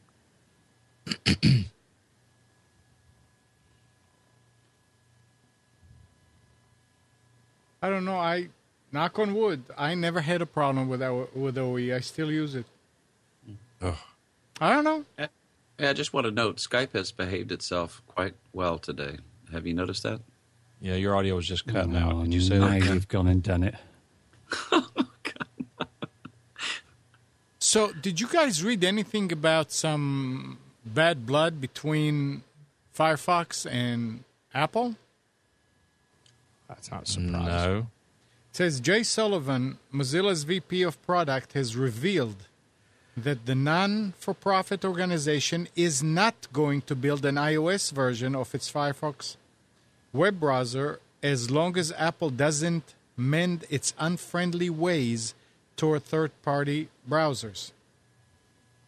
Oh, that's going just to happen. Apple being Apple. Well, I don't know. He was speaking at a Mobile Browser World panel. Sullivan says that Mozilla is neither building nor planning to build a Firefox version for Apple iOS. Mozilla pulled Firefox Home from the App Store back in September 2012 following Apple's not-so-accommodating attitude. Maybe we talked about it, but I don't remember that. And that must have been something really bad for them to do that. It quite surprises me, actually, that you've got the EU Parliament issuing millions of dollars fines to Microsoft for not giving a browser choice. Right. And then they forgot to add that into Windows 7, and they just fined them another goodness knows how many hundreds of million. How come they're only picking on Microsoft? How come Apple aren't also getting the same, look into and big fines? Just make you wonder. Because they're 5% of the market. Doesn't matter, does it? If you're going to go after, you don't go after does. just the big boy. Well, I suppose you do because that's how. Never mind, I'm not going into that. Evil, rich people, gits. Oops. Well, I mean, I've got Dirty Boxers is gone already. Yeah, I've got a Lee, Mac. it was fun. Go ahead. Hello. Yeah, I've got a Mac over here, and I put Google Chrome on it, and it works normally. So if Firefox doesn't want to be in that marketplace, then I don't know that they'll be missed. Well, I don't think this issue is necessarily Firefox, but how long till Chrome follows it. I mean, if Apple's doing this to Firefox and Mozilla, what's going to stop them from doing it to Chrome? Bruce, are you leaving? I am leaving. I see you kind of uneasy sitting there, kind of like getting ready to get up. Yeah, I play guitar in a worship band, so I've got a gig to do this afternoon. So I got to run. Take care. Brush your hair. You too. I did have one question, and I didn't get a chance to ask him if Dirty Boxer's mom is good at getting the brown out. I wondered how he got that name, Dirty Boxers. See ya. Okay, bye. Have a good time, Bruce. Okay. Have a good one, Bruce. Bye for now. Joe, it's not true. People do use Firefox. Now, I don't know if they use it on Mac, but they use it every day on PCs. Yeah, it's growing as well. Hello, Eiffel. Nice to see you, Eiffel. To see you, Eiffel. Nice.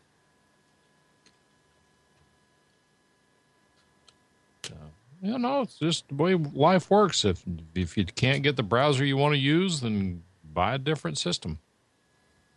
Yeah. Yeah.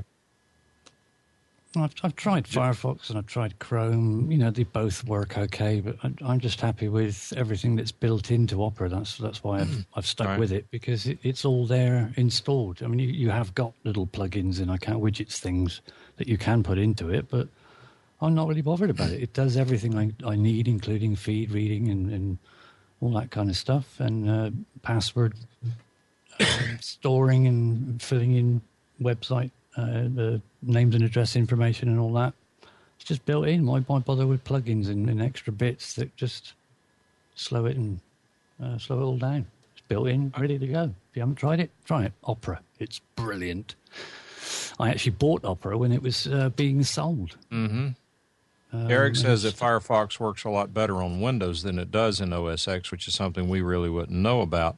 And I suspect that that's true. The fact is that the Chrome browser that I've used, because Safari is garbage, but the Chrome browser that I use on this MacBook Air, I mean, it just works. It works really well, and it's easy to understand. It's quick and so forth. So now I have a big issue with Firefox, and again, only on PC because I didn't put it on the Mac, and that is this plugin-container.exe nonsense that you put in there. I mean, this sucker will sit there and burn up 100% of your CPU for no reason. And Firefox started losing me whenever they put that nonsense in there. There was a way to go in and disable it, and you couldn't tell any difference in performance that I could see, but it would get rid of this 100% CPU issue. But every time you update, and Firefox doesn't update about every, 42 hours? So it would always put it back. So I really have stopped using it quite as much. I use Chrome most often, I assume. But I have to confess that because of the way I keep both browsers open all the time, not IE, I do Firefox and Chrome. And when I click on something to look at it or open it, I have to look to see which one I'm using. I mean, people who say, oh, this one's so much better, this is so much more awesome, you must really be doing something that's esoteric, because you have to, if you're just going to Wikipedia or Google or whatever, I don't see a whole lot of difference between the two but for that plug-in container nonsense. Hey, Mike. Hey, Amnon. I just realized something, and you didn't say a thing about it. I've got that floor squirrel cage fan that's real loud running. I could hear it. You can? Yeah, I can hear it whenever your gate opens up. Interesting. I figured you were running the air conditioner. No, but I just noticed it. So I turned it off. Okay. Joe wants to know, what about Firefox's long-standing memory leak bug? Well, what about it? I mean, it's still not fixed. Yeah, I mean, I personally think that, and this goes back to this discussion that we've had time and time again.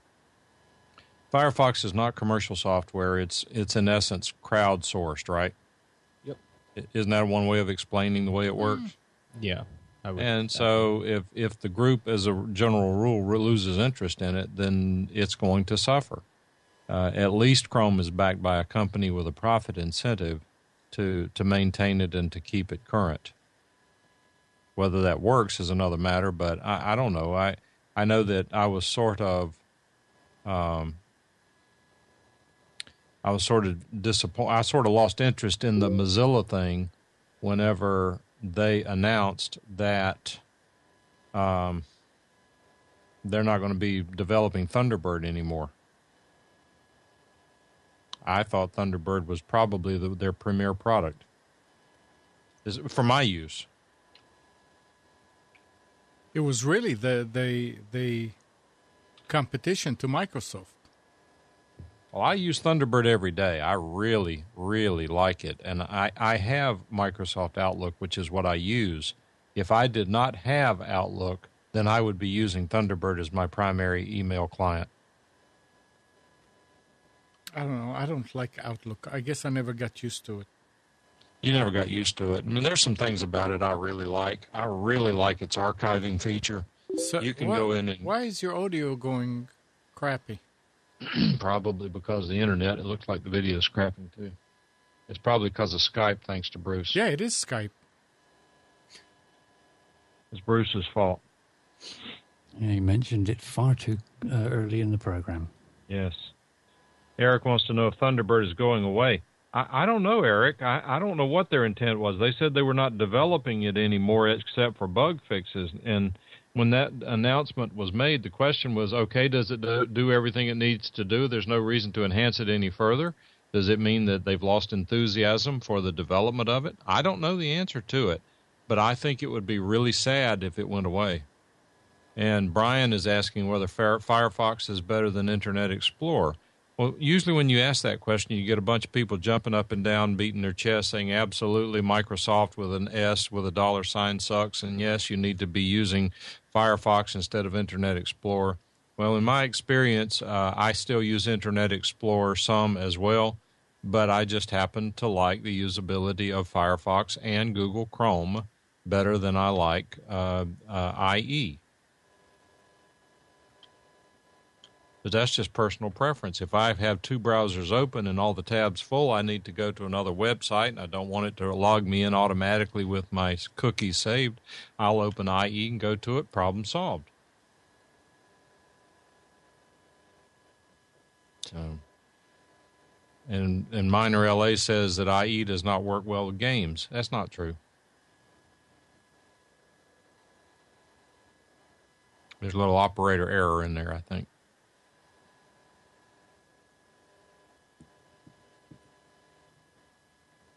Either nobody's talking or I've crashed. No, nobody's talking. So I was reading. Going back to this Roku app stuff. Yeah. So people are contacting me and they want live. So like, you do your show live on Sunday mornings, so you'd be able to turn in a Roku and watch it live. And the issue that I'm having is these CDNs don't release the files publicly for me to be able to pull in live feeds.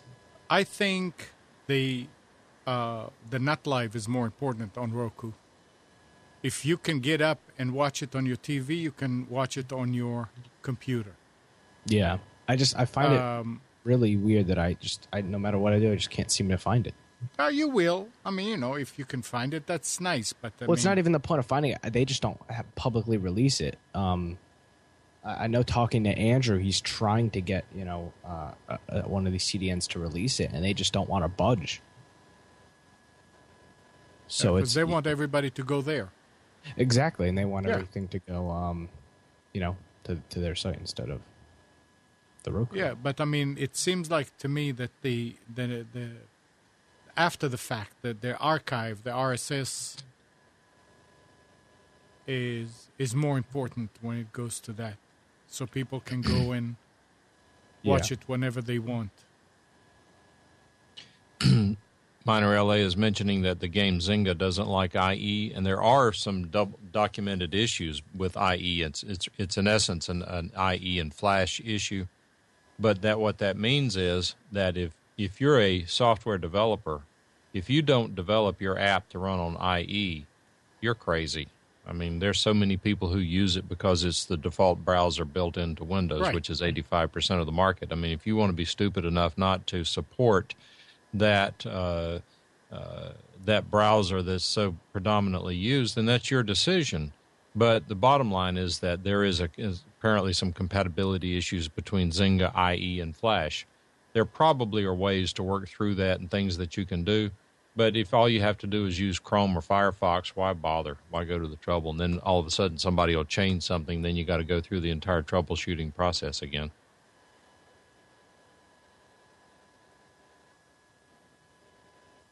Yep. Let's see what else I have here before we go. Well, Apple is getting ready to sue Samsung again. Oh boy. And Wow, that's a shocker. not too late. It says hot on the heels of last year's Apple win over Samsung. Apple is geared up for its second attempt at knocking Samsung's alleged copycat products off the store shelves. District Judge Lucy Coe asked both parties if they could stay the new case while the first one goes up on an appeal. Apple denied, citing a delay would seriously and irreparably prejudice Apple and the company will likely suffer a long-term loss of market share and of downstream sales. Samsung replied with a statement saying Apple will be unable to meet its burden of proving infringement without resorting to the same improper blah and keep on going. So they're going to do that. And the last thing that I have that is got nothing to do with computers, but is very interesting. Columbus Dispatch reports that Southwestern Ohio Judge Robert Rollman has ordered a halt to a speeding ticket blitz in a village that installed traffic cameras, saying it's a scam against motorists and blasting the cameras and the thousands of $105 citation that resulted. Elmwood Place is engaged in nothing more than a high-tech game of three-card Monte, he said. It is a scam that motorists can't win. The village began using the camera in September, resulting in 6,600 speeding citation in the first month. Triple the population of the village of 2188. It's just, it's nice. And it says, this is the first time that a judge has said enough is enough. Attorney Mike Allen, who called the ruling victory for the common people, he said, I think this nationally is a turning point.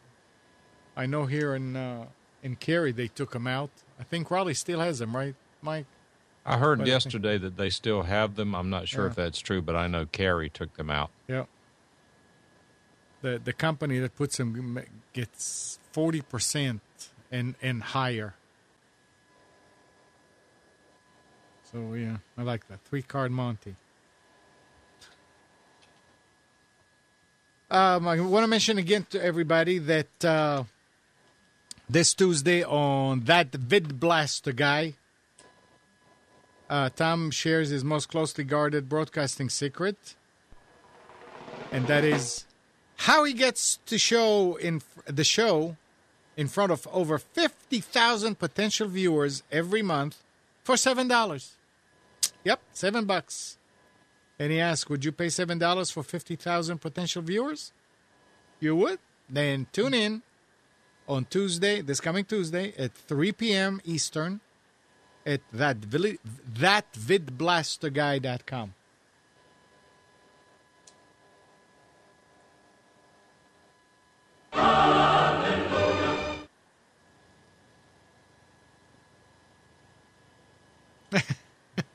Andrew.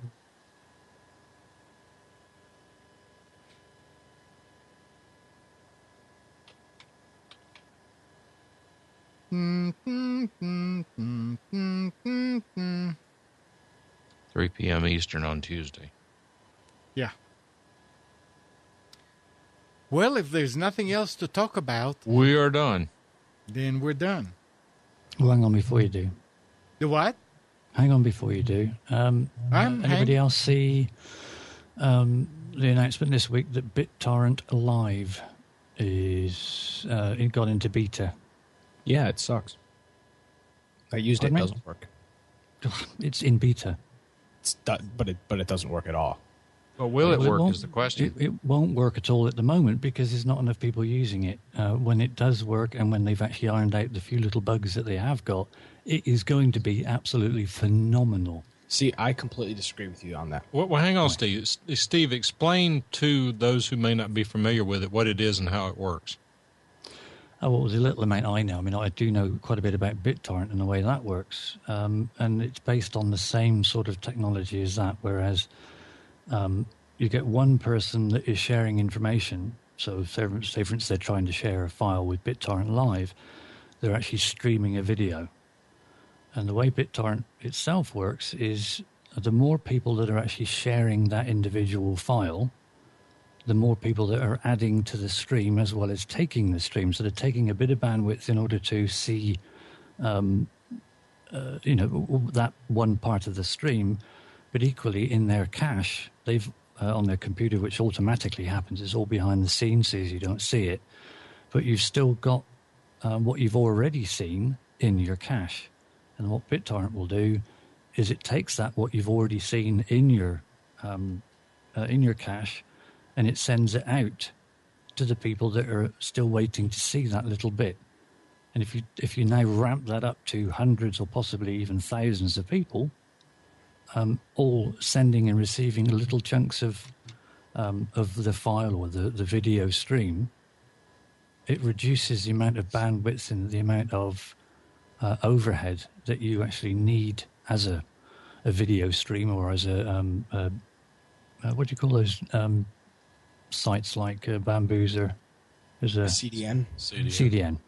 You can basically become your own CDN, and everyone is helping you, and the bandwidth isn't astronomical. Yes, but now here's the issue with it. Since it is peer-to-peer, which what you explained was, you're watching my live stream, you're uploading part of your stream. The issue with that is if you have a bunch of people watching that have a very bad bandwidth, then the quality of the live stream is going to look very bad because since you're not really streaming to a CDN, the CDN isn't hosting the files. You're hosting the files, and people are downloading them and then re-uploading them for others to watch. If your people are watching that don't have good upload, then the stream quality looks very bad. That has to do with the number of seeders, though. Yeah. If you're sitting there trying to stream a major event with an insufficient number of seeders, it's not going to work. Exactly. But if you get into something like live tech keynotes, where you have tons and tons of people watching it, and someone else adds into the mix, then they're going to get an extraordinarily fast stream. Exactly. Yeah. It's all about numbers, basically. And if you've got loads of people that are on, 1 meg connections, it's not going to be brilliant. As soon as you start getting somebody that hasn't got some kind of cap and has got no restrictions, I can see it playing out a lot where people will buy a seed box. They'll then load the torrent stream, if you like, into the seed box, and then you're on a 100 meg connection. All you want is, a couple of those, and also a few people on the stream that has got a good connection. Mm-hmm. And it's all on. It checks the connections, and if it sees one that is producing a better throughput of stream, it ignores the small ones, and it thinks, well, look, we're not going to get anything from them. It drops them down the list and brings the ones further up the list that have got a good connection that will make it better. At the moment, it's still early days. I'm not sure, but I think it does a checksum on the packets, and if it's getting bad packets, it drops that seed and picks up another one. Yes, it does. It works. I mean, BitTorrent has been around for 10 years or more now, and the technology of that, and this is the next logical step for BitTorrent. I mean, it's the most used protocol online. Even Facebook and Twitter use the BitTorrent protocol for shifting large amounts of data around for virtually no cost. And if they can now, as it appears that they will do, they've been in development for a long time, actually do this for so one individual could stream to many, and everybody's helping out with their own little bit of bandwidth, it's going to explode once they do iron out the few. It's only literally, there are only a few little bugs in it. It's going to go massive. Well, the challenge, of course, is the live part, the real-time part, because for existing BitTorrent, once a file is stored, as you're saying, once it's stored on a computer, then there's not competition for that upload bandwidth. But whenever you're watching something in real time, to get it to turn around quickly, I think that's where the numbers are probably having an issue. Well, and always will. It not necessarily is for content that you want to stream, from a server. It's for live streaming as well. More people that tune in to watch your live stream. That's where it's going to really take off. Is people that you're streaming it out live and you've got 10 or 20 people watching. Potentially, you've got 10 or 20 people that are also helping with the bandwidth in and out. Right. So I guess what I'm saying is it's a wonderful thing. If you have 100 people watching, then it's a wonderful thing for the 101st person. But if you only have 2 people watching, the third person's going to have an issue. Well, at least for now, as I understand it. I mean, if it's just 1 or 2 people watching it, then it's not going to be brilliant. But it's designed to be used, in numbers, like BitTorrent is. It's pointless if you've got one person seeding, and there's 100,000 people trying to watch, or trying to download that torrent file. As with anything, it's no different really to trying to send it out to, as we did in the old days. You log onto an FTP server and one person downloads it at a time. But with BitTorrent, the more people jump onto it, then gradually the more that are on it and coming on it at later times as well, eventually you're going to get the original seeder that's potentially seeded out half of it, but then you could have another 100 or 150 people out there that have also got that half now that are seeding it out to other people. Until it gets to the point where at least one other person has 100% of the file, it's slow and clunky, but not when you're live streaming. If people know that they're going to tune in to watch, say, for instance, Computers 2K Now on Sunday at 2 p.m. on GMT time, for the first 3 or 4 that log in, we'll be all right because we've got fairly good bandwidth. But the next few that log on as well, if it is being streamed out and you're just downloading it with your BitTorrent Live client, the more people log on with the BitTorrent Live client, the better it will become, and the less clunked down your machine will become because you're not trying to stream out maximum bandwidth at all times. Well, my thoughts are that if it is not going to work, you wouldn't be hearing anything about it. So I suspect it's probably going to work once they get the wrinkles out of it. Well, it's only been announced this week, but... I saw it several weeks ago. In fact, I saw it a couple of months ago. Oh, when it went into alpha, yeah. Yeah. I mean, there's been talk about it for years and years and years. Sure. I've been into BitTorrent right when it started to become popular back in 2003. Mm-hmm. And I rode the wave of that for quite a few years. But the guy behind it really is a genius when it comes to this kind of thing and shifting large amounts of data around the net. And if he has cracked it, which I believe he has, it's going to be absolutely phenomenal. We won't have to worry about advertising on Bamboozer and Ustream and whatever else, because we'll do it ourselves. You're crowdsourcing the bandwidth. Yeah, basically. The only thing that's going to, as I said on the one of the posts I answered on the coming where it was now, the only thing that could potentially ruin it is if they don't pull their fingers out and get rid of these stupid caps on the ISP bandwidth. But I think it'll steer, it will help push the ISPs to actually get rid of the bandwidth, because so many people are going to start saying, hang on, I'm going to reach this cap all the time. It's just one more thing to help towards pushing rid and getting rid of that cap. Well, that's interesting because I've always said that with bandwidth caps, the biggest potential loser is Google because of YouTube. Now that is Google would be really Google and Netflix. So that question then becomes whether Google is going to continue to roll out its support for gigabit bandwidth systems throughout the country. I've always said I wouldn't be surprised to see Google offer free gigabit internet worldwide, nationwide. Well, they're offering free phone service for USA and Canada, aren't they? So it depends what competition comes up. If they're able to provide it for free and still make their gazillions in profit through advertising, then you can guarantee they will. Well, here we go back to what Lee was talking about. So what happens if we block all those advertising? They provide all this service in hope that they make money from advertising. I mean, I would think that they will still charge. I don't think they're going to provide free 1 gigabit. I mean, they'll why provide. not? How they going to pay for it? I don't know. How do they pay for Gmail?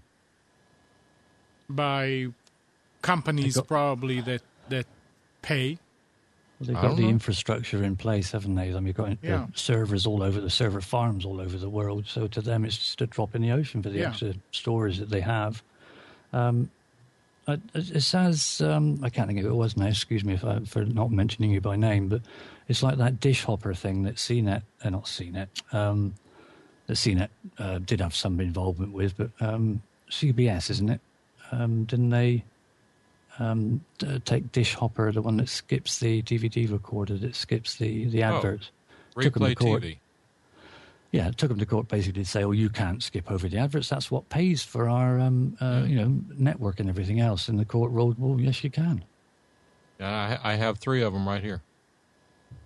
Years ago, back in the VCR days, on Channel 4 on British television over here, when it was VCR video cassette recorder, they had a channel hop facility that you could switch it on the remote control, that if you wanted to skip the adverts, it would just fast forward past them and then start when the program started again. And it's exactly the same as that, only it's now digital. So what? Just because your old business model no longer works and people are bringing out things that are circumventing your old traditional funding methods, diddums, tough. Get over it. No. Joe, what is Vermin Media? That's Virgin Media. That's his loving name for Virgin Media. That's his Time Warner. Oh, so it's the best ISP in the world? Absolutely. Awesome. Use a Mac. With Mac and Time Warner Cable? Do those work together? Yep. No, I don't watch normal television, Joe to Max. Actually, I've got something else I can say this week. The PVRs, personal video recorders, they call them, or something like that.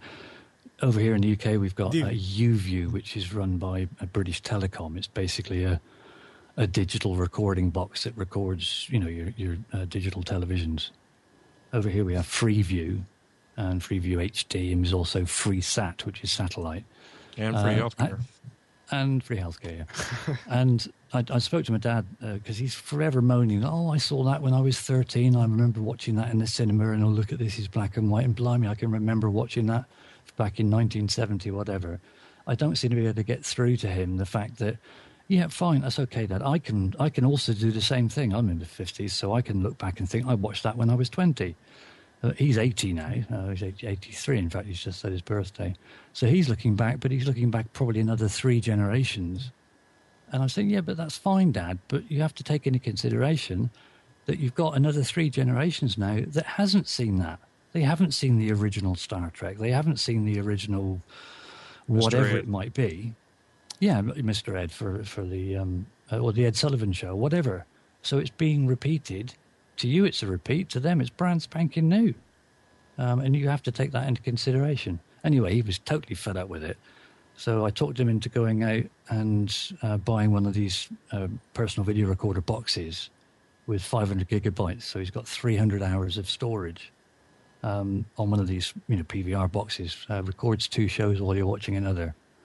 And it is brilliant. Absolutely. He just thinks he's like a pig in muck. He said, why didn't I have one of these years ago? And he's very technologically disadvantaged. He said, no, I've managed without it for 83 years. Why do I want one now? And I've talked him into getting one, and he's just like, wow, this is amazing. I can actually record both programs that I would normally like to watch, but end up missing both of them. I said, yep. So I imagine he's going to fill the hard drive in about a month. Yeah, that's actually what we're going to do today. Is we're going to watch an entire season of a show to.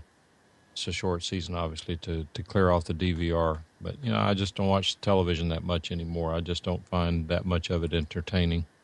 I'm very select in what I watch, and I just don't watch any news or anything that's just hyped beyond belief. Just forget it. I don't want to watch it. And with that. Yeah. I'm a leaving. All right. On a jet plane. All right, guys. You guys feel free to hang around as long as you like. No, I've got things to do, too. It's already 12:30. Yep. It's fine. Yep. Steve, thanks. Nick? No, thank you. Nick, I'm going to give you a call. Are you going to be around for the rest of the afternoon? Yeah, I'll be around till 4 or 5. All right. And he may be screening tonight if he's around. Yeah. Oh. Okay. I should be around, but I'll send you a Skype message, man. Okay. All right. Nick, give BitTorrent Live a few weeks and try it again. Get a few people to come on with you that you know have got good connections, and you'll see what it's like. Yeah, they just need time, and I'm being hypercritical of it. Well, like most things in this early stage, you look at it and go, "Yeah, that's a load of crap." I thought the same thing about TalkShoe when I first looked at it. But there, have a great week, everybody. Cheers, man. You too. Uh-oh, who's playing that? I don't know. Well, Who else good on morning this again, Kathy, Hannah, Nabil, Mac, Norm, Katie, and Donna. Thank you for tuning to Computers 2K Now, and we hope you enjoyed and maybe learned something from our time together. Remember to practice safe computing, back up your hard drive, and update your virus scanner. We'll be back here next Sunday at 9, but you can always reach us at computers2know.com. Now that we have the new blog, too. And while you're at it, like us on Facebook by clicking on the button at the lower left. Tonight at 8 o'clock, it is Carrie's Psychic Cafe. Tune in to get free readings and be entertained. Tomorrow morning at 11 o'clock, it is Health In with Debbie Brock, where she's going to discuss homeopathy. See you, everybody.